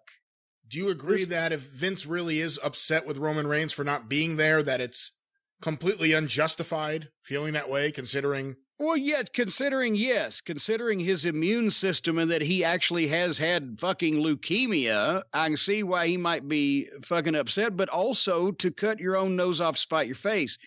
Braun Strowman, as the man, as the champion, ain't going to draw you 15 cents in Chinese money. He couldn't draw money if you dipped him in glue and ran him through Fort Knox. He couldn't draw any money if you fucking showered him in paper and gave him a box of green crayons. I could go on. But the point is, no. Roman Reigns can at some point. Has Roman Reigns ever been a champion now? Or does he just keep fucking losing out on winning it at WrestleMania every time he's supposed to? You know what? This is part of the problem. I think he has been the champion a few times. I think he even did get a big WrestleMania victory. Well, he didn't get this one. But nothing stands out anymore, so it's hard to even know for sure. But it would have helped Roman Reigns a whole lot more to beat Goldberg in front of people than it did Strowman to beat Goldberg in front of no people, or it didn't do Goldberg any fucking favors to get beat in front of no people, unless he's just doing it for the payoff. Obviously, he doesn't live his life centered around the wrestling business, but it certainly didn't make him look any fucking better for it. That's all I'm going to say. All right. You know what's last on night one, don't you? I certainly do. The Boneyard match. AJ Styles versus the Phenom, The Undertaker. When I watched the package, and once again, great editing job on the package, the heavy stuff that AJ was saying about Michelle McCool, I had not watched this whole thing unfold. Because we switched off the show as soon as it apparently got a couple of good segments on it. But I didn't note that they finally they finally given up and said, okay, we're going to make him a human being. Taker's human. We're going to acknowledge this. Mark Calloway, the whole 9 yards, but they tell the story well. And this was somewhat, it was personal enough to where it felt a little fucking pointed. I had flashbacks to the Buried Alive match. And I mentioned, and this was even before fucking shit stain, right? I've mentioned that you get Stockholm syndrome on the writing team up there when you just, you hear other people saying this implausible shit on such a regular basis that you begin to follow along and think in some of those terms, right? So I remember Bruce Pritchard explaining to me the Buried Alive match from 96, right? Undertaker and Mankind. I always remember Bruce's explanation because I think I don't remember Vince ever explaining anything to me because I think Bruce liked explaining shit for Vince because Bruce could explain shit that Vince liked better than Vince could. And every time I think of Bruce explaining something to me, I'm hearing Bruce and I'm seeing Bruce's face, but it's Vince's words.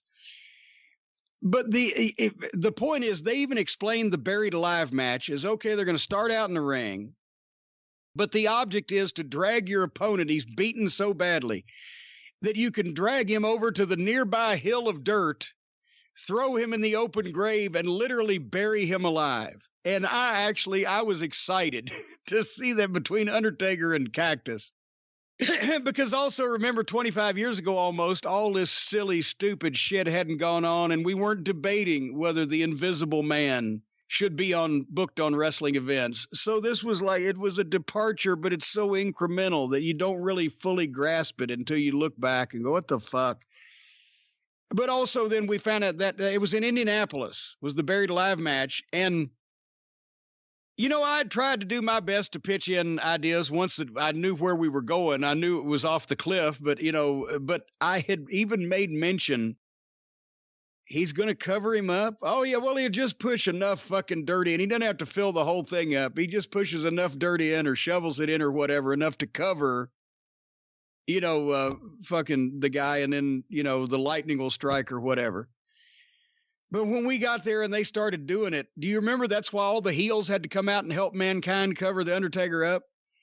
Because he starts fucking trying to shovel it. There's enough dirt to fill the hole on top of the Taker, right? And then they're going to do the special effects bullshit where he gets out the bottom. But he tried like he might. Mick was fucking shoveling like a fucking somebody trying to break out of a prisoner of war camp. And he wasn't making a dent in covering Undertaker up. 7 feet tall, that big of a fucking hole. He would have been there 5 minutes shoveling dirt by himself just to get a coating on Taker.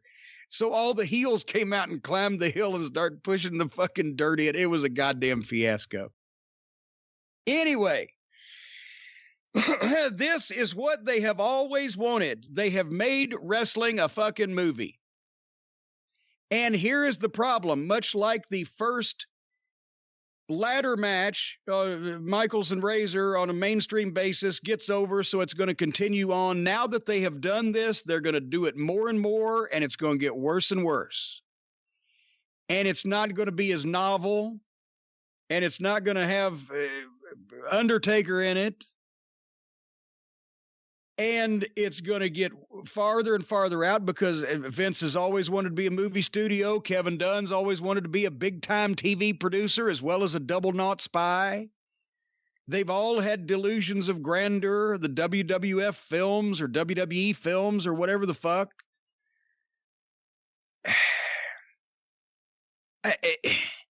They're going to do more of this because they got away with it, and some people have... And here's the thing. I didn't know how to make notes on this because what the fuck? It's not wrestling. How do you critique a wrestling match that is not wrestling?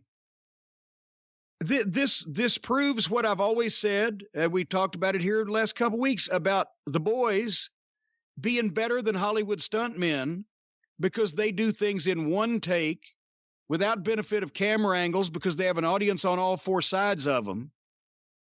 And it's been borne out by a lot of people that have worked in movies. This looked better than most movie fights, but it wasn't wrestling.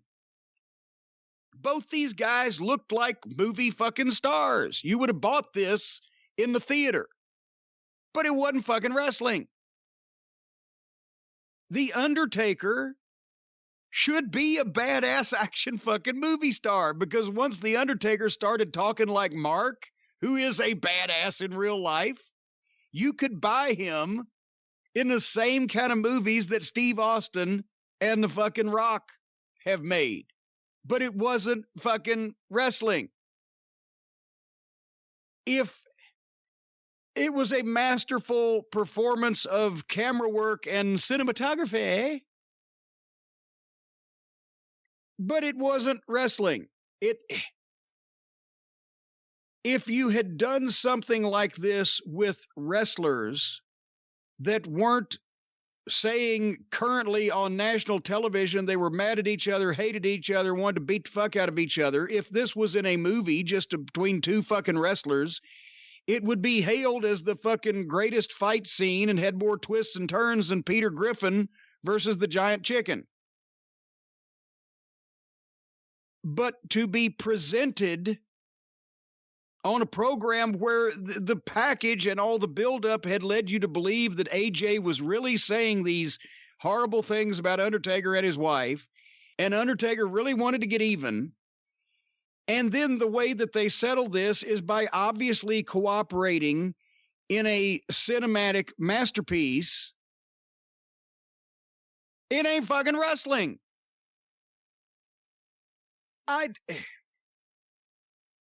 You can't fault the fucking, as a matter of fact, truthfully and honestly, it got disturbingly realistic as far as a violent movie fight scene, did it not, Brian Last?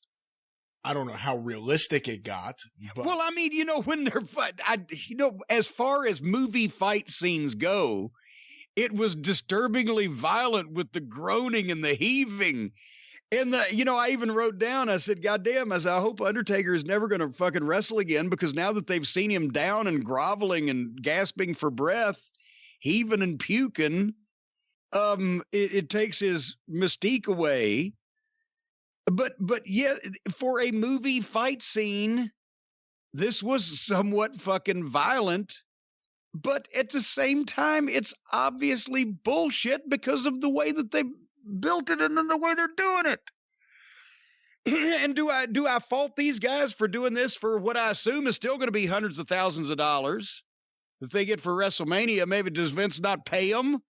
Yeah, how does Vince handle the WrestleMania payoffs? Well, this year I have no idea. Yeah, that's what I'm talking about, this year. But I have a feeling several of these guys still think they're getting several $100,000 and probably will. And I believe Undertaker would be at the head of that list. But do I fault these guys for doing this for hundreds of thousands of dollars, or the guys that work with the Invisible Man for $25 and it just looks hokey? At least they made a good movie here. But it ain't fucking wrestling. And I'm afraid this is what wrestling's going to be. I'm afraid they're going to get the the go ahead, the green light to add the sad music when Undertaker's selling, or the suspenseful music, or the whatever the fuck. A group of druids came out. Gallows and Anderson were appearing back and forth. I thought the Undertaker was the man who had druids. Well, yeah, the druids are fighting the I didn't know. Maybe it was the Dork Order. Maybe they're trying to take their opportunity to get rid of the big star on the other program. But anyway, then Undertaker gets knocked into the grave, and then AJ goes on the bulldozer to dump dirt on him, and Taker has done his great job of selling. You've never seen the Undertaker sell before, and finally he sells, and by God, he was selling fucking great, but then suddenly he's behind AJ on the bulldozer, and he's not selling anymore. So now they've almost made me feel sorry for the Undertaker in the fucking worked world, and then they make the work world a work. So even in the worked world, the silly world got more silly and he was teleporting from one place to another. I have a feeling this year in the Observer Year-End Awards, teleportation will win Move of the Year. Well, either that or top 5 teleporters. Who teleports the best? We want to know from all of you fans who teleports the best. Because you know that Uncle Dave ain't going to be knocking it if it works for that audience. So it continued after he's on I thought that at least that was the finish, and that probably would have been just fine right there. But he blows off the pyro from the barn, makes a big comeback on all the heels, tosses them off the fucking roof. This is, I'm afraid to say, Vince McMahon and Kevin Dunn's ultimate dream of what wrestling can be. I'm afraid. I'm afeared. And, Mark should be a movie star. I don't know. That's maybe why he did this. Because he's not going to wrestle anymore, but he can do this for a while yet and look good doing it. He got paid a large sum of money to have a Hollywood fucking audition for being a new action star. You believed his shit when he was talking to AJ. Yeah, that was good. Of course, you knew it was all bullshit because of the setting, which made it even fucking worse and hurt my feelings even more that he's saying this shit with such feeling and fucking creepy animosity. And because of the setting, you knew it was all bullshit. But AJ, don't bury me, bro. Don't bury me. They already have AJ. Is AJ dead? Well, his career or his actual he's in live a grave. body? He was buried under a bunch of dirt. He doesn't have the supernatural powers of the teleporting Undertaker. Is AJ Styles dead? No, he's going to Elias's medical facility, and he'll be back next week this time. Did you think at any point, because it went on for a while, and you're trying to, at least I'm trying to figure out what are they going to do here? Obviously, I figured Gallows and Anderson would show up at some point. I didn't expect the evil druids to attack the Undertaker. Did you think Kane was going to show up at any point? No, Tennessee's on a lockdown, so he couldn't. He had to, that's right. I guess as the mayor, he couldn't do that. Yeah, he had to stay home and be mayor. No, but I'm glad. As I said, I've always liked AJ, and I've always been a fan of his talent. And Undertaker, to me, is one of the guys and the greatest gimmick. And this is completely bullshit in terms of the legitimacy of wrestling. But I guess if they were going to do something, as we'll see, it can get worse. If they were going to do something like this, it was a good job at what they did. Whatever this was, it was done well. It wasn't wrestling and wasn't particularly good for the legitimacy of wrestling. And here's the problem. Besides the WWE, I'm sure will copy this. Everybody else is going to try also. And you're going to have a bunch of guys out there aspiring auteurs with fucking, iPhone video cameras trying to shoot shit just like this and putting it all up over goddamn YouTube and calling it pro wrestling. And that's when it's really going to get embarrassing. Because they don't have this budget or this talent to shoot something like this. Well, we saw in the AEW show a few weeks ago, Lance Archer beat up a bunch of guys in a cinematographer's treat match. Well, there you go. There's a good, that was a home movie from a drunken trailer park dweller in Hernando, Mississippi, compared to what Taker and AJ just had shot here. But since it's not a wrestling match, it really would be unfair for you to rank it on the star scale. So let's go to the Siskel and Ebert scale. Thumbs up or thumbs down?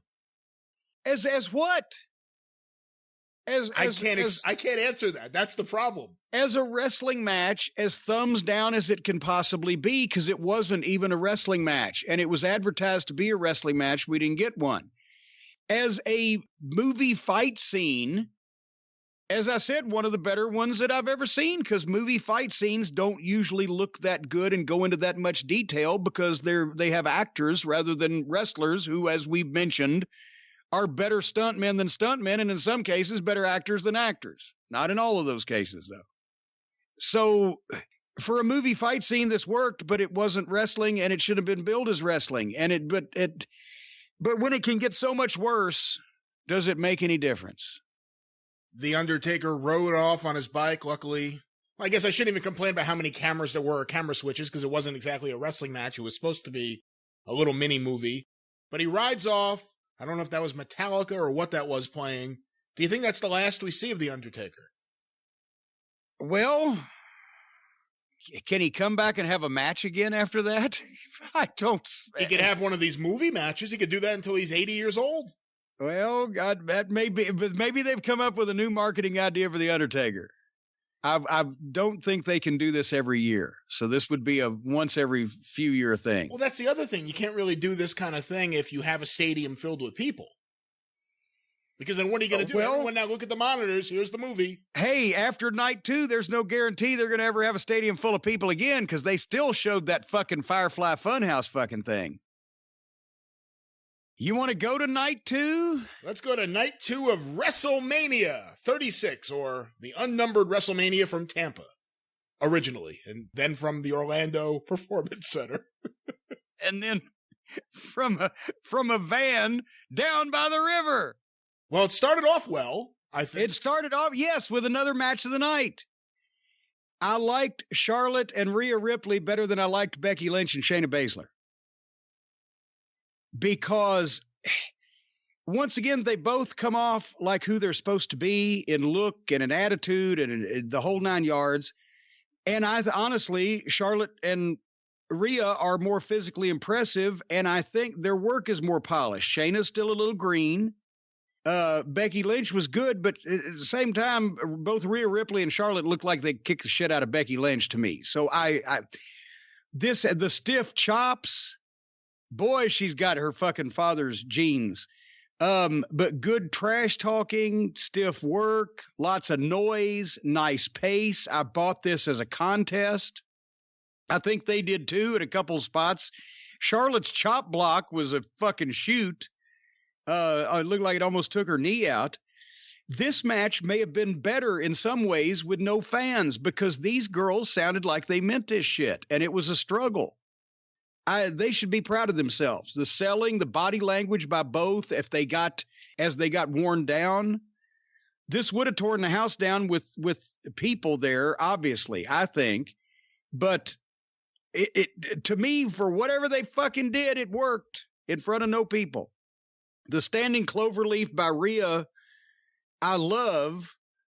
I just love that fucking move. It's different, and she's so tall and has such a frame that it looks good for her. That's a good visual fucking submission for somebody. And then the Boston Crab by Charlotte, the reversals they did, they were selling the punishment. At one point, I thought they were going to go for the double bridge. Flair used to love doing the double bridge spot with Steamboat or with Terry Taylor or with Magnum or with any athletic guy that could do it. He didn't do it with JYD. And then it became you know which one I'm talking about, right? Where they've done the reversals and finally one's on one's chest and they've got a body lock on each other and they double bridge up backwards and then turn over and go into a backslide, right? Yeah, I always think of Steamboat Flair when I think of that spot. Well, Flair loved that, and he loved to then see, when he had a really good opponent, how deep in the match they could do it. Like, could they do it after 30 fucking minutes, right? Where they've been going hard, or they do it 40 minutes, or whatever the fuck. So I thought they were going to do that at one point. They had the grip for it, and then they turned out of it. But anyway, when Charlotte got the figure four, Ripley was selling it great and swinging frantically and etc. But then that bridge that she does with the figure four, I love that thing. And I thought they were going to put Ripley over, be honest with you. And I thought, even in an empty building, you can't, as we found out both nights, you can't crown the new top star of the company by beating a fucking legend in front of no people. It just don't work. But this match in this environment worked. Rhea Ripley could have been elevated by beating Charlotte here. I guess they want Charlotte with the NXT belt to have more star power on the show or whatever the fuck. But if Ripley had to tap out, that fucking figure four with the bridge is the thing to do it on. But these girls, it was a great fucking effort by both these girls. Let me start with the negative, and then I'll talk about the positives. The one negative is I think Rhea Ripley should have gone over. Yeah. I think it's too often that an NXT person gets brought up or gets elevated by working with someone on the main roster and loses. And Rhea Ripley, now we go to the positive portion of my review. Rhea Ripley, I think, has the potential to be the single greatest women's wrestler in an American promotion. She's so young. Yeah. She's fantastic at selling. She's big enough that you believe her when she hits someone. Yeah. I think she is just phenomenal. I think she is the best prospect for the future of women's wrestling that I've seen. I think Charlotte carries herself like a star. And you would think, oh, they all do. No, she really does. When she comes out onto the stage, she carries herself like a star, and she's really good. And I'm not trying to take anything away from Charlotte. I'm a big fan of Charlotte. I think Charlotte's great. But I think Rhea Ripley should have gone over here. I agree with you. They were making so much noise, especially Ripley, that you didn't miss the fans here. Yeah. And it was the one thing, though, did you notice? Announcers, shut the fuck up. Early in the match, the announcers were talking about, well, how Rhea Ripley when she was first here, struggled with her self-esteem. Fuck that. Save that for the Lifetime fucking movie. Don't say this goddamn fucking kick-ass looking star struggled with her self-esteem. We don't want fucking Peter Parker. We want Spider-Man. We want fucking Star, not the goddamn insecure little girl. That drove me crazy. And, I understand your point, too, because there were things on WrestleMania that happened that almost felt like a waste because there wasn't a stadium filled with people there. Mandy Rose and Otis, or Goldberg dropping the title, whatever it may be. Various things that would matter to the WWE fan base, or as they are called in McMahon speak, the WWE universe. So I can understand maybe you want to save Ripley getting a big victory for something like that. But with that said, I think she should have gone over. I know they want Charlotte on NXT because they're trying to win a ratings war that they're getting their ass kicked in. But I think there had to be another way to do it, because I wouldn't have had Ripley lose. And again, it's too much of a trend now where someone from NXT who you watch, and if you watch NXT, and we haven't watched it in a little bit, but we watched enough for a period of time where you know who their stars are. I mean, it'd be like if they brought Keith Lee up and just had him squashed by Brock Lesnar or something. You know what I mean? Like, you invest in them there and then they lose. And she wasn't squashed by Charlotte, but I didn't think it was the time for her to lose to Charlotte here. It would have helped Ripley to win. It would not have hurt Charlotte to lose right there. Exactly. Nothing's going to hurt Charlotte. Charlotte's the biggest star they have. Becky Lynch, I know she's, the man and the one they push the most, but I think Charlotte's the biggest star they have in their women's division. It wouldn't have hurt her to lose. Well, and besides, sometimes other girls might get hot, but Charlotte's, well, like I told Hurd one time, we were debating the various merits of different wrestlers. I said, you'd rather have fucking Sid Vicious than Arn Anderson, wouldn't you? He said, well, what do you mean? I said, well, Sid Vicious will make you $1 million in one night. He said, what's wrong with that? I said, Arn Anderson will make you fucking money for 5 years steady. After they see Sid the first time, they don't want to see it again. But they want to see Arn all the time because he always has good matches. He didn't get that. Charlotte's going to be a constant because she's always going to have good matches. Other girl, Ronda Rousey, Becky Lynch, does not take anything away from them. They may get hot, but you've got a natural performer there. Anyway. Wasn't crazy about the finish, but I will say I think it was my favorite match of the two nights. Yes, amazing that we agree so much. It's almost like I pay you to say these things. You sycophant. That's what fucking people think. Anyway, we go now to Aleister Black and Bobby Lashley. And I apologize to Bobby Lashley, who I knew and worked with in OVW. But if the best thing that they can fucking do is have him in some kind of fake love issue with this fucking useless Lana. Oh, come on.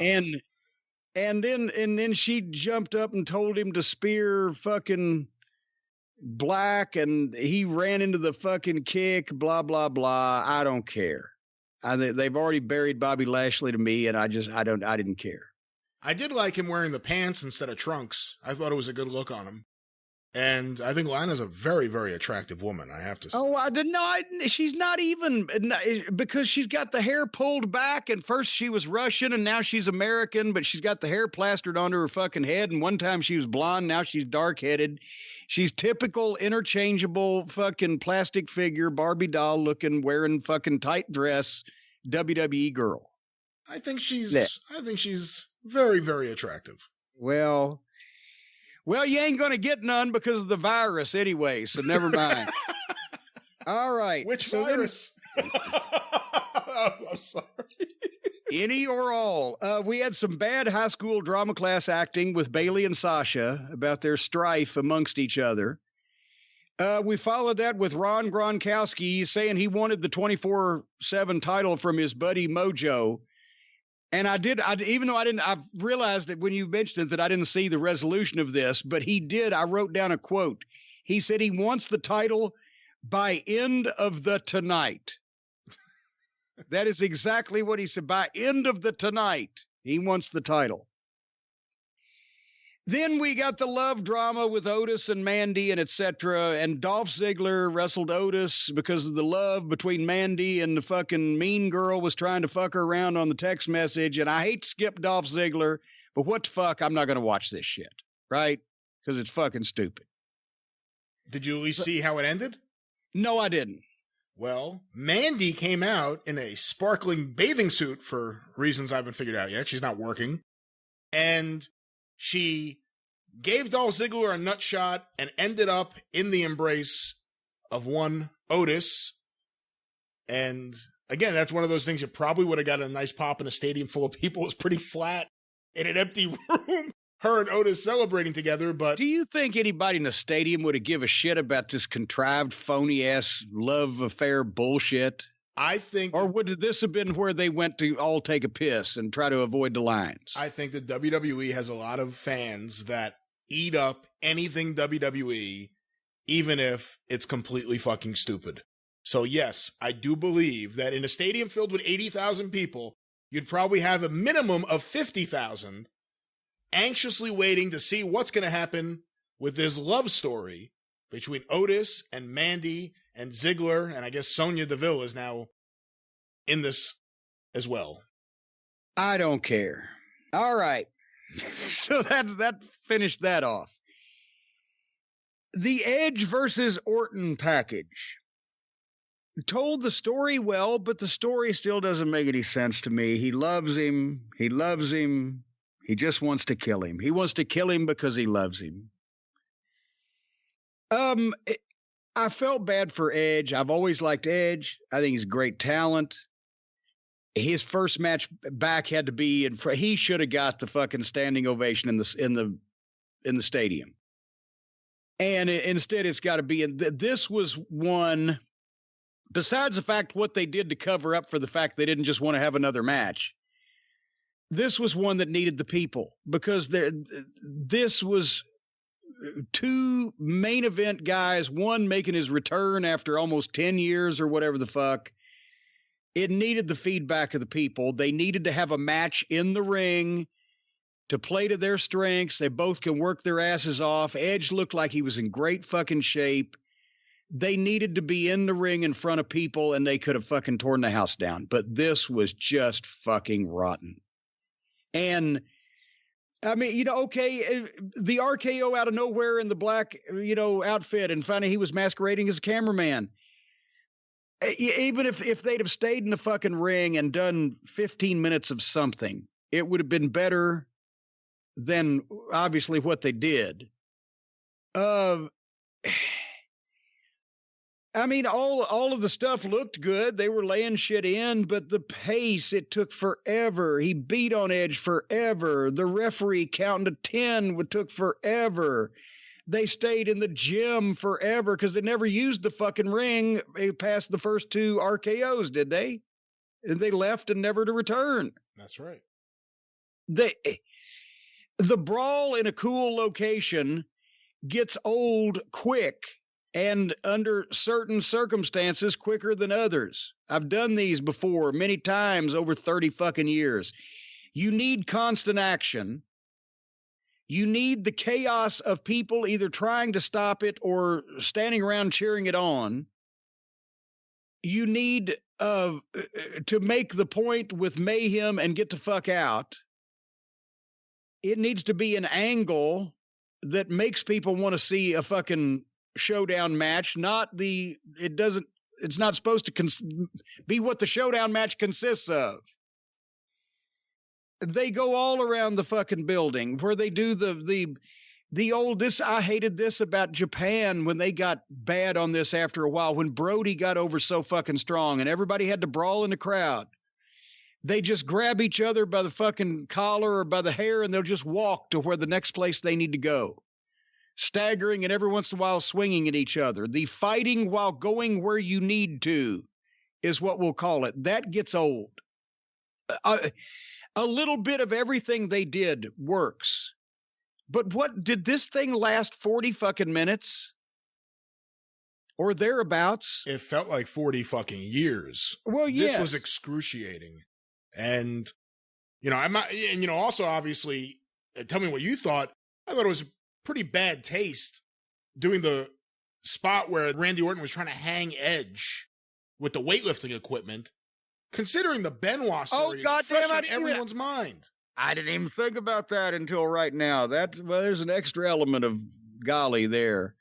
They worked their asses off and they beat shit out of each other, but this just dragged on and on. It was twice as long as it needed to be. It got too just unbelievable and uncredible in all the places they were going. Why did they need a table that big in the conference room at the Performance Center? In OVW, we had the guys sitting cross-legged on the floor. But they went in offices and storage rooms and the warehouse. The announcers are doing the fucking Masters golf announcing. They're not even freaking out. This is supposedly happening. Nobody's calling the cops. It's just accepted that this is taking place. The last man standing match that did 2 moves in the ring, and for 30 minutes or more, they're hitting each other with everything in the fucking building is not tied down. They've crossed the line, as I mentioned, on Dark Side of the Ring into felonious assault, but yet the referee's just right there to give slow 10 counts, and nobody's freaking the fuck out that shit's being damaged. Somebody's going to get hurt. Somebody's going to be sued. This is not supposed to happen. The only way this kind of fight works is if it's shit that's not supposed to happen, in addition to being short and to the point. This was being sanctioned as behavior by everybody involved in it. And the announcers weren't even going, oh my God. They were like, he's on the 3rd tee. Cinderella story out of nowhere. And then they would go silent. Can you imagine? I thought about this watching this because it was infuriating in so many different ways, especially the commentators. WWE commentators typically suck monkey ass. Anything, the Michael Cole era. Hey, I was a WWF commentator. Not in this era. Not in this era. Not in the era where these guys are trained by Michael Cole as to do what I guess Vince wants. But the whispering and then the silence. Can you imagine? Just picture any great brawl in Florida history or Memphis. If all of a sudden Lawler's beating the shit out of someone and Lance Russell started whispering. Yeah. Can you imagine Gordon Solie? Or if he'd have laid out and hadn't said mustard everywhere. Oh my God, Dusty Rhodes is fighting Pac Song. Like, can you just imagine they started whispering in the middle of these moments? It's so counterproductive and stupid. And they had nothing but time to edit this thing. They had nothing but time to fix the commentary, nothing but time to cut out 20 minutes of this endless brawl all over the Performance Center. The referee, I've never seen anyone in my life count to 10 as slow as he did. Oh, God, it was brutal. And then as soon as the victory happens, the announcers have been whispering the whole match. The ring announcer, as loud as he can, the winner of the match! There's no one there. Why are you doing that? Anyway, awful. Maybe the worst thing I've ever seen. And I've seen a lot of bad shit, but this just wouldn't end. I've seen bad shit that goes 6 minutes. This was 40 minutes. It was awful. Just the worst. And yeah, but wait a minute. Once again, I can hear Orton and Edge both go, well, motherfuckers, we beat the shit. Yes, you beat the shit out of each other for way too long and way too stiffly, and it was preposterous at the end. The DDT on a pickup truck. At that point, I started skipping a minute ahead on a couple of occasions to see if they'd be in any place different, and they'd lay places forever, but then when they finally get up on the top of that truck and they're there forever and they're back and forth or whatever the fuck, but then the referee is saying in this preposterous scenario where they've gone past what a realistic or legitimate fight could have been under these parameters in these locations, and it's just gone on so long that it's not plausible. And the referee goes, come on, he has a family. He has a family. Fuck, we've got families too. We'd like to go back to them. And then the concerto on top of, after crying about it and taking 10 minutes to milk it in front of no people just so that they can get it. And I'm sure they were told to do this so that they could get these facial reaction shots on the camera. Then he gives the fucking concerto to Orton and boom. And the winner, as you said, they have to, I'm not going to stop. If a guy has done all that shit to me, I don't care whether he said he loved me and he used to be my friend or not. After he fucking stuck the goddamn, spatula from the kitchen up my ass, fuck it. I'm just going to take the chair. I'm not going to cry about it. I'm not going to milk it. I'm just going to bash his fucking brains in. And he did it to his wife. Yes. Awful. Just the worst. But this did serve one purpose. I was so disgusted with the program by this point that I skipped the Street Profits against Garza and fucking whoever the fuck, because why the fuck would I watch this in front of no people with all this other shit I've just seen? The big news in that match was... There was big news? There's big news. It was the Street Profits versus Garza, and I think it's Austin Theory, who I've been told is a very promising young wrestler, with the beautiful Zelina Vega at ringside. And after the match, she was getting involved. At this point, Bianca Belair came out and kicked her ass. So I guess now Bianca Belair, main roster, associated with the Street Profits. I believe she may possibly be dating Montez Ford in real life. But well, why wouldn't she be? The other two women from NXT, Rhea Ripley and Shayna Baszler, who was just recently brought up, both not put over, but Bianca Belair, it appears, will be elevated by now being involved with the World Tag Team Champions. Well, but... And I think she's got a lot of potential and everything, but... But you call this being elevated by the fucking... the World Tag Team Champions are a mid-card, at best, in this environment, piece of talent, because they don't put the tag team belts, on any of their top guys. So, meh. That's why I didn't watch this. Meh. Guess what was next? A 5-way... women's... if I want to see a 5-way from some women... I'm going to go to fucking Pornhub, because the guys can't make a 3-way make sense. Oh, God. I don't think the women can make a 5-way make sense. I hate the sassy Southern Belle gimmick. I'd like to see somebody set fire to that whole fucking outfit. With her in it? With her in it. Oh, there you go. Oh. And sell the fat for soap. Naomi and Bailey and Sasha and Tamina, I wrote, I don't care, and skipped ahead because I wanted to see this big main event.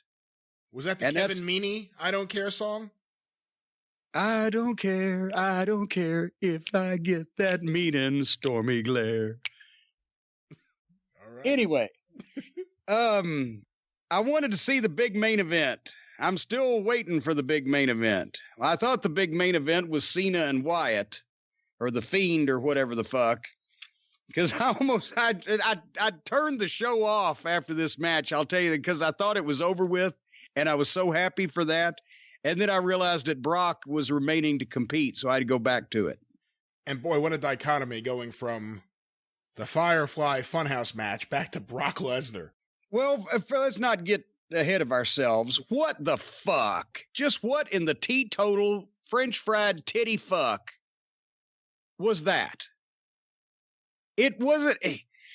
And I like John Cena, and I've never said anything bad about John Cena. I assume John Cena is gone also from the WWE and will never come back. That's the only reason he participated in this, I would think, because he'd never be seen again by this audience. How do I make notes on this? He came to the ring, then Bray's in the Funhouse in the video, then Cena's in the Funhouse. Then he goes through the door because the puppet tells him to, and and fucking Lewis Carroll has Alice down the rabbit hole, fucking, and then it becomes a goddamn the fucking Aristocrats joke where the puppets are fucking and sucking the goddamn Cena and the Fiend is butt fucking, then they're slinging sperm everywhere. No, that would have been better if they'd have done the Aristocrats, but instead they came up with new material that sucked donkey ass. I wrote the following: this is the end of wrestling. Why am I wasting my time watching this? This isn't even a cool movie fight scene. This is just stupid and nonsensical. Even in the movie fight scene, they weren't obviously acting silly and doing shtick with each other. I've never met Bray Wyatt, but I'm disappointed in John Cena. Bray Wyatt was emoting to the silly background music. I don't know what the fuck was going on. They've changed characters. Cena was all of his old characters. But then Bray Wyatt was fucking Hulk Hogan, or somebody was doing something. He disappeared. This makes no sense. Cena's Hogan on Nitro. I hate this. What does this shit even mean? This is the things I'm writing. Fiend appears and hits Cena with his finish and the mandible claw, and Bray Wyatt counted the pin in a different shot for his own self holding Cena. So I wrote, did he win? Thank fuck this is over. I assume John never wants to come back to this bullshit. What? It didn't even make any sense as phony wrestling. It didn't make any sense as anything. It was making fun of the wrestling business, having them obviously work together to not just do what Taker and AJ did, which was have a reasonably realistic looking movie fight, but to have silliness and stupidity and act in it and be a part of it. And it didn't even, so it accomplished nothing good because it made the business look like fucking, well, I don't even know if this could make the wrestling business look bad, because what the fuck, besides the fact that these guys were portrayed as wrestlers beforehand, there was no wrestling involved here. It's just stupid. But it wasn't good at anything. It wasn't a good movie. It wasn't a good movie fight scene. It wasn't performed well because it didn't make any sense. You couldn't follow it to begin with. What the fuck was this? And then they even have Titus O'Neil. Apparently he's still there. I guess Vince got mad at him, but then we'll never fire him. Just say, I don't know what I just saw. Duh, you think? Understatement of the year. Who could have thought that this was something that you should do in front of people? I'm not even talking about the fans that weren't there. I'm talking about do this type of shit and show it to the world. Why? Why? I can't explain why. I can't explain what. You were the guy many, many moons ago, Brian Last, when the sun comes up in the east and sets in the west many times ago. You were the one that said, watch the Firefly Funhouse. This guy's really weird and bent. Well, that's not exactly what I said. I said I think people would really like to hear your opinion of this when he first started doing his Firefly Funhouse promos. And what did you think of the Vince puppet all of a sudden showing up? Oh, cry Van Vince and Jesse and the Muppet Show fucking thing. They're in the goddamn, Jesus Christ. Just, Reportedly, the creative leads on this were Bray Wyatt and Bruce Pritchard. Woo, well, I can believe that Bruce was involved. I don't know Bray Wyatt, as I've mentioned. I've never met the young man. I thought he could talk his ass off in a wrestling context, but I don't know what the fuck this was. I don't, Now, if you were worried about, and I don't know if worried is the right word, how the rest of wrestling outside of WWE and even inside WWE will react going forward to something like the Boneyard match and how they'll try to copy it and come up with new versions. What do you think when you see something like this and the effects this will have on the future of wrestling? Okay, and I've stayed off of Twitter, and for the most part today, this has just taken place last night. We're recording this on Monday, and I've watched this show and doing this with you. So I would assume, certainly to God, doesn't everybody? I can see feedback being mixed on AJ and Taker. Did anybody actually like this shit? Feedback is mixed on this, and that's what I was telling you earlier. There are WWE fans that will be entertained by anything, and there are also fans who, at this point, are so jaded with wrestling that they saw something that was really weird, and they got a kick out of it. They're not looking for wrestling to make sense anymore. They're just looking for something they can get a kick out of. Like you said, was it a match? Did Cena actually lose? Is that the last time we'll ever see John Cena? Is this his send-off until he goes into the Hall of Fame one day? Is this the send-off of The Undertaker, Cena, and Goldberg on the same show? You sound like the guy that used to do the voiceover questions at the end of each episode of Batman. Tune in next week, same bat time, same bat channel. Is this the end of the Cape Crusader? I hope it's the end of everybody that was involved in this fucking thing. From start to finish. I hope the cameramen are fired and cameramen are fired and never come back. This was a fucking abortion on a grand scale. If you did this on a wrestling program even 10 years ago, it would put your company out of business. And now that's for everybody that was waiting for me to cut the big promos saying, well, this has killed the business. It's too late. I acknowledge that. It's over with anyway. That's what I said a few weeks ago. I said, coincidentally, right after I announced my retirement from professional wrestling, they cancel all the shows across the world. Coincidence? I think not. But I have no interest in being involved in this shit anymore because the cause is lost and the fight is over. And when we are actually in a position where not only fans but wrestlers are debating whether the Invisible Man should be booked on a card, where anybody can participate no matter what their size or age or skill or whatever and be called a professional wrestler, and where even the participants put up absolutely no pretense that they're not completely full of shit, and the fans think that there's nothing wrong with that. This is not a fucking industry that I want to be involved in anymore as it currently exists. The fight is over.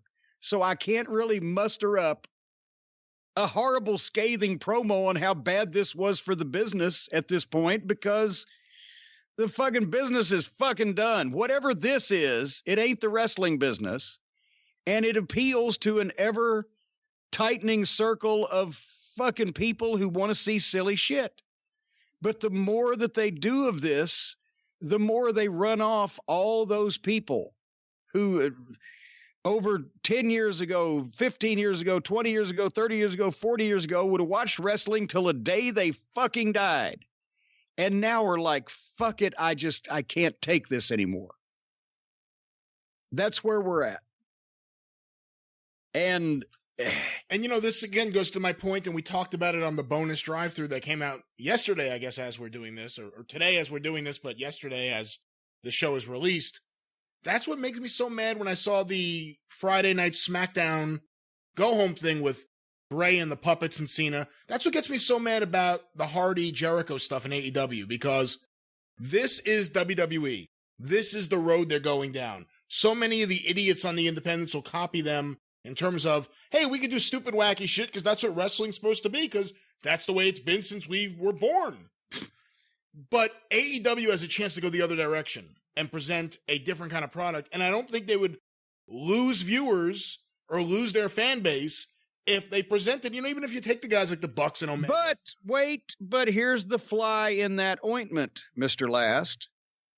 The only person in a decision-making capacity, the only person in a power capacity, the only person in a capacity can tell people what to do and or pick talent that knows how to do that is Cody Rhodes.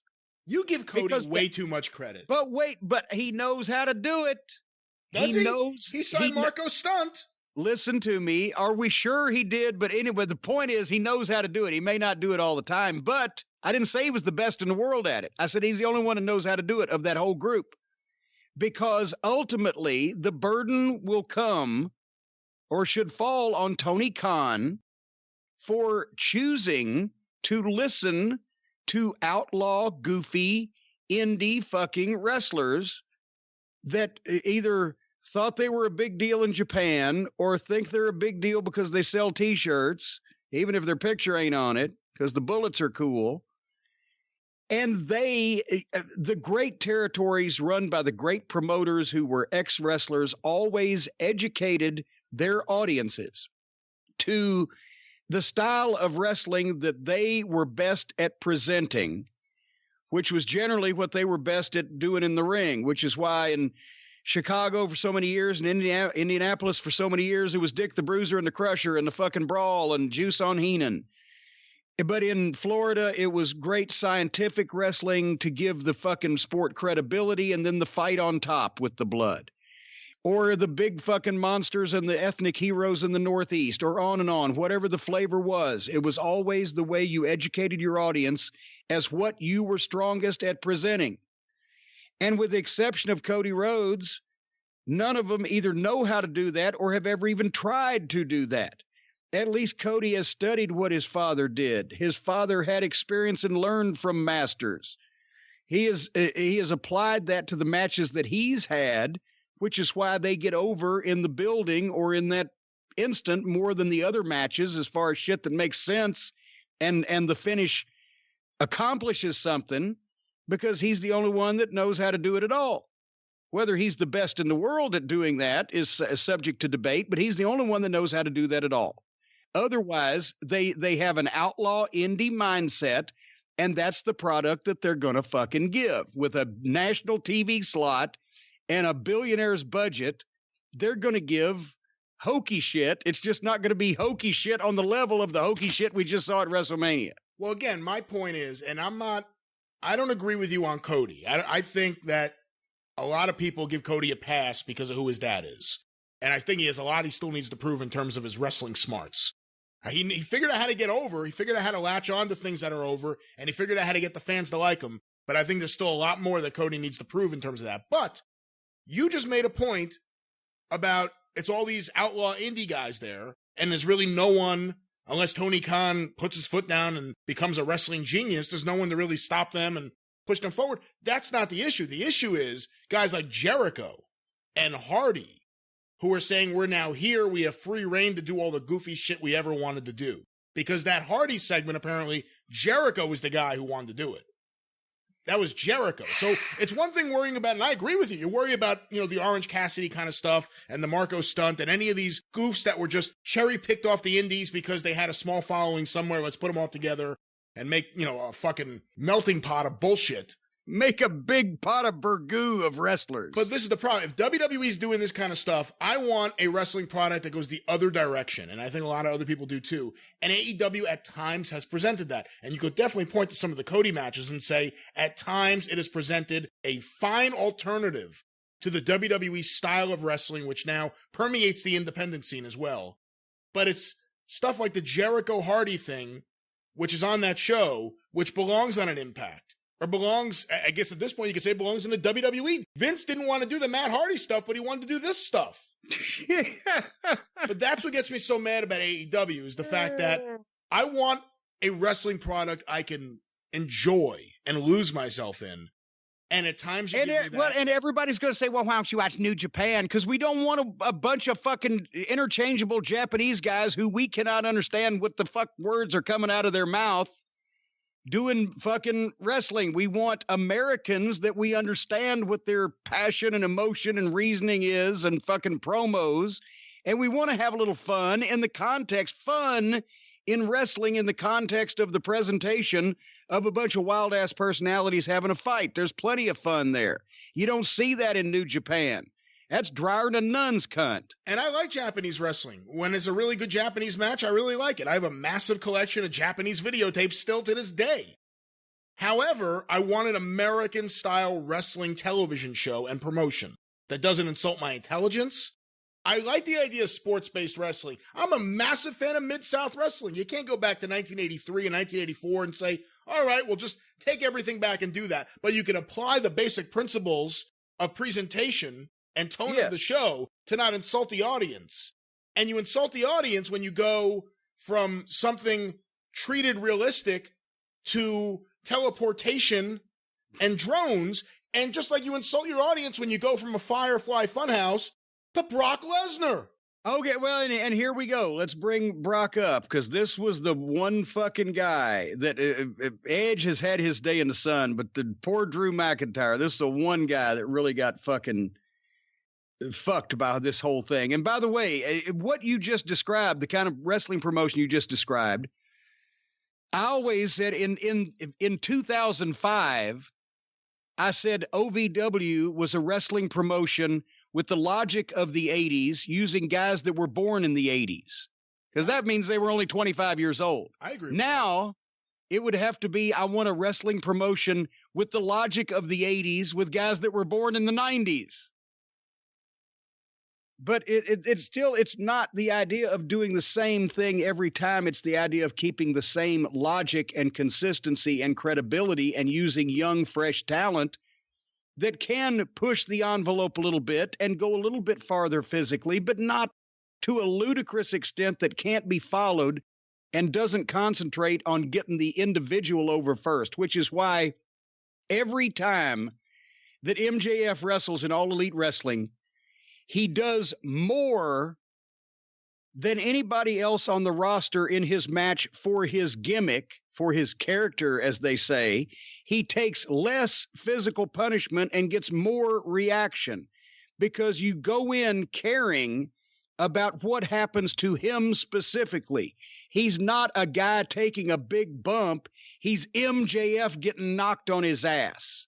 That's the difference in a heel, that just a guy that goes out there and does a bunch of fucking shit and takes a bunch of bumps, and a heel that has heat and is over because they react just to the act of him getting knocked down rather than how good the bump looks. Having gone on that fucking tirade, poor Drew McIntyre, the one that most got shot in the foot by this whole thing.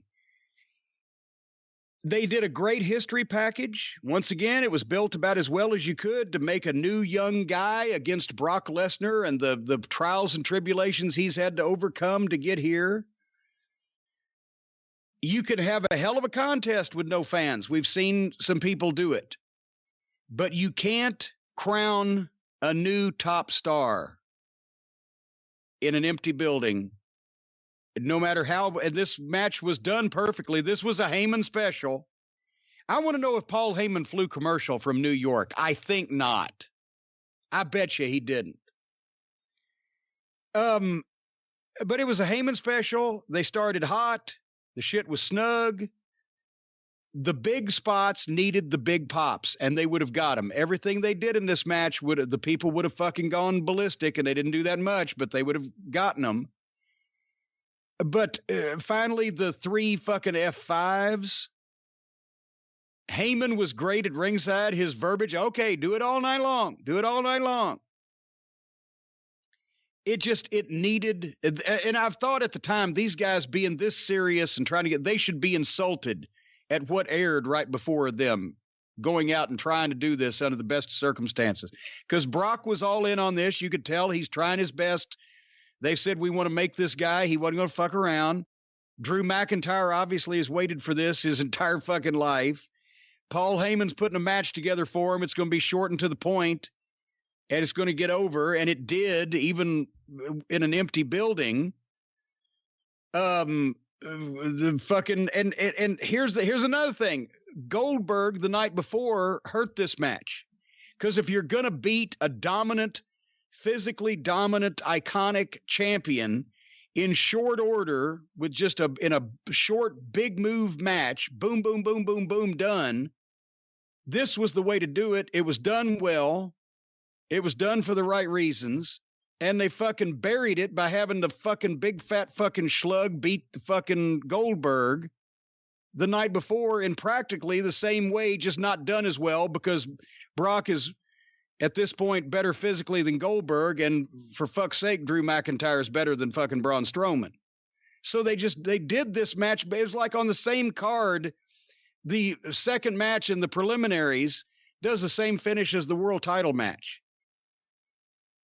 But 3 Claymore kicks or 4, whatever it was, boom, 1, 2, 3. This would have been so big in the fucking stadium. The place would have fucking blown. They would have roared. And it would have gotten Drew McIntyre over. This was not the Hogan slamming Andre. This was not the crowning of a new fucking top guy. This was done well for what it was, but to crown the new top guy of the company, you needed this to be in front of people. They should have put this fucking off until SummerSlam, in my opinion. Brock Lesnar doing a fucking flat job like that quick. I think there's a lot of stuff wasted. Obviously, you're not even talking about the cinematography for the movie matches, but in terms of the things that would have been in front of that crowd, it was just wasted moments to me. And it's stupid at this point. It's stubborn. If everything else is shut down, then you should have been responsible and say, you know what, we can't do WrestleMania right now. To me, it's foolish. The whole, well, we're going to put smiles on people's faces because they're home. The wrestlers should be home. Hey, what about this? Why couldn't they have come out and say, now that I'm just thinking about it and I've just pulled this out of my ass, why couldn't they come out and say Roman Reigns could not travel? He promised his family due to his compromised immune system. So Braun Strowman is going to get the goddamn match with Goldberg, but it won't be for the title because Goldberg is going to have to defend the title against Roman Reigns at SummerSlam or whatever the fuck. If you can contractually get one more match out of fucking Goldberg.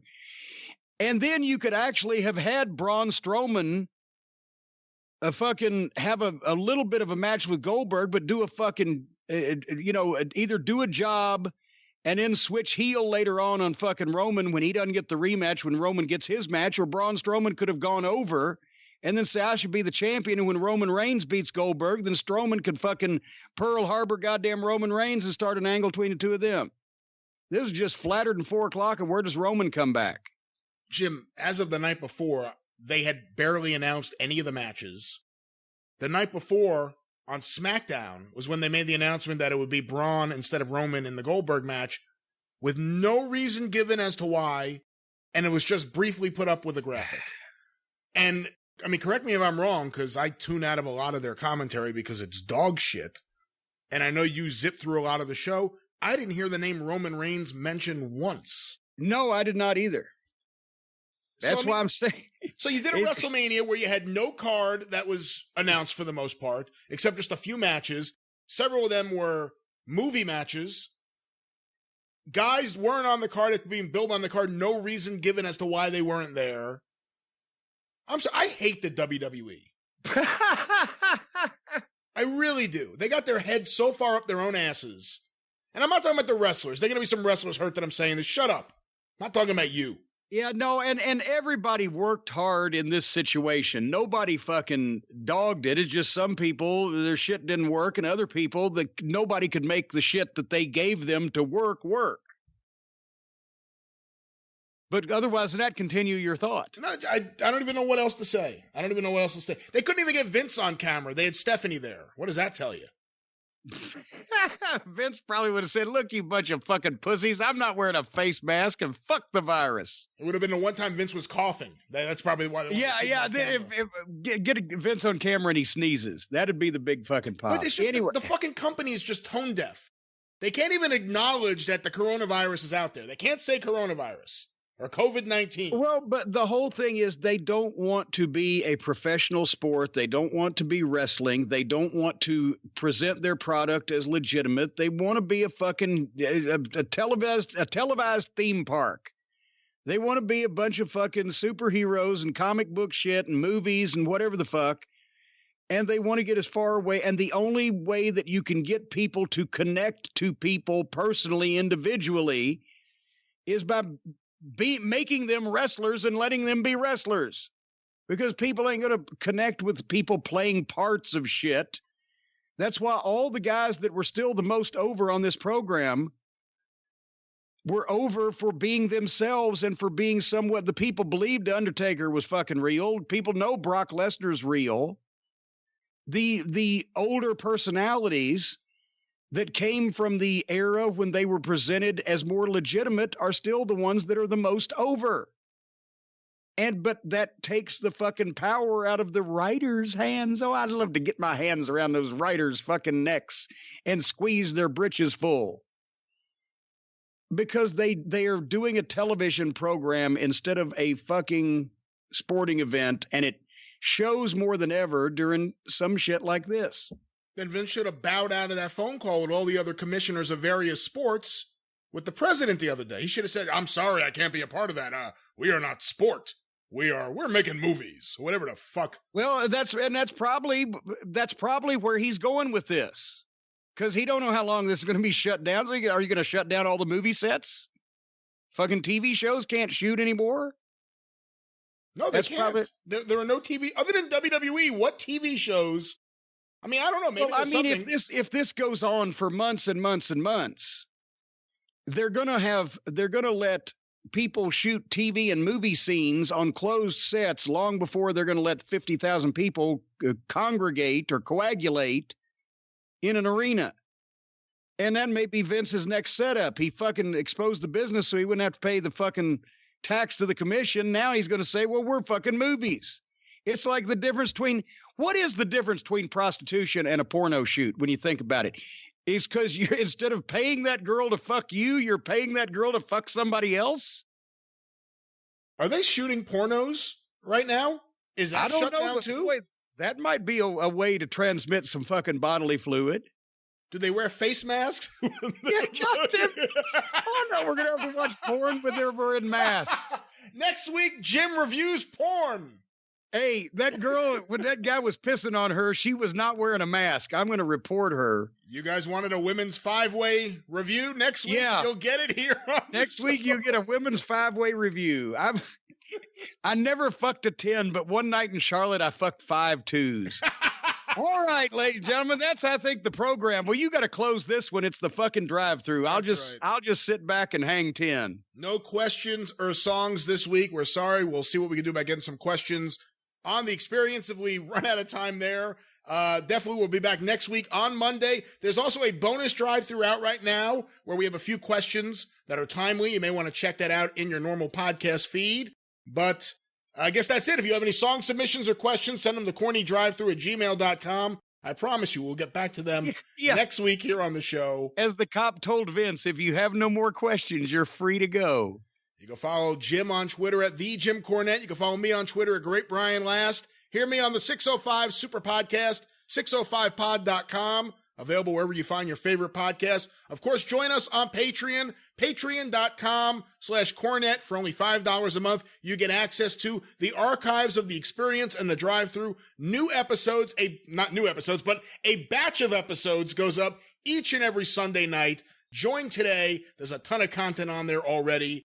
Join today, patreon.com/Cornette, the official Jim Cornette YouTube channel, tinyurl.com/official Corny YouTube, or just go to YouTube and search for Jim Cornette. We are just under 100,000 subscribers right now. Will Jim get a cake? Find out and subscribe today. I better get a cake. The official Jim Cornette YouTube channel. Don't forget, the drive-thru is brought to you by the law office of Stephen P. New, 888-692-8084. Get even with Steven, newlawoffice.com, and Cornette's Collectibles.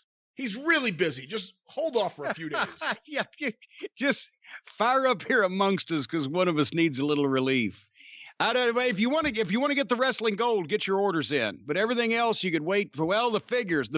There's like less than 150 figures, and this may be all of them. I don't know. We were supposed to have a variant. I haven't heard about those in months. So, figures and wrestling gold library case sets are selling out quickly. I would say 10 days on wrestling gold. Maybe the figures may go into next month. We don't know.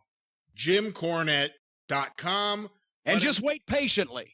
And wait patiently. Give them at least 7 to 9 days to get your order shipped out, which is still pretty efficient and fast. But well, and that doesn't count on the internationals, too, because there's the extra paperwork involved. So internationals allow 10 to 14-day turnaround. Until Friday on the experience. Well, I give people that want to send me money all kinds of fucking reasons not to, don't I? And still, it doesn't work. They still send it. It's incessant. Yeah, it backfires on me. I'm using reverse psychology. Until say goodnight, Gracie. I'm trying until Friday night, until Friday on the Jim Cornette Experience with Kevin Sullivan, and again next week here on the Drive Thru for Jim Cornette. I'm the great Bryan Last. Thank God this is over. Tally ho!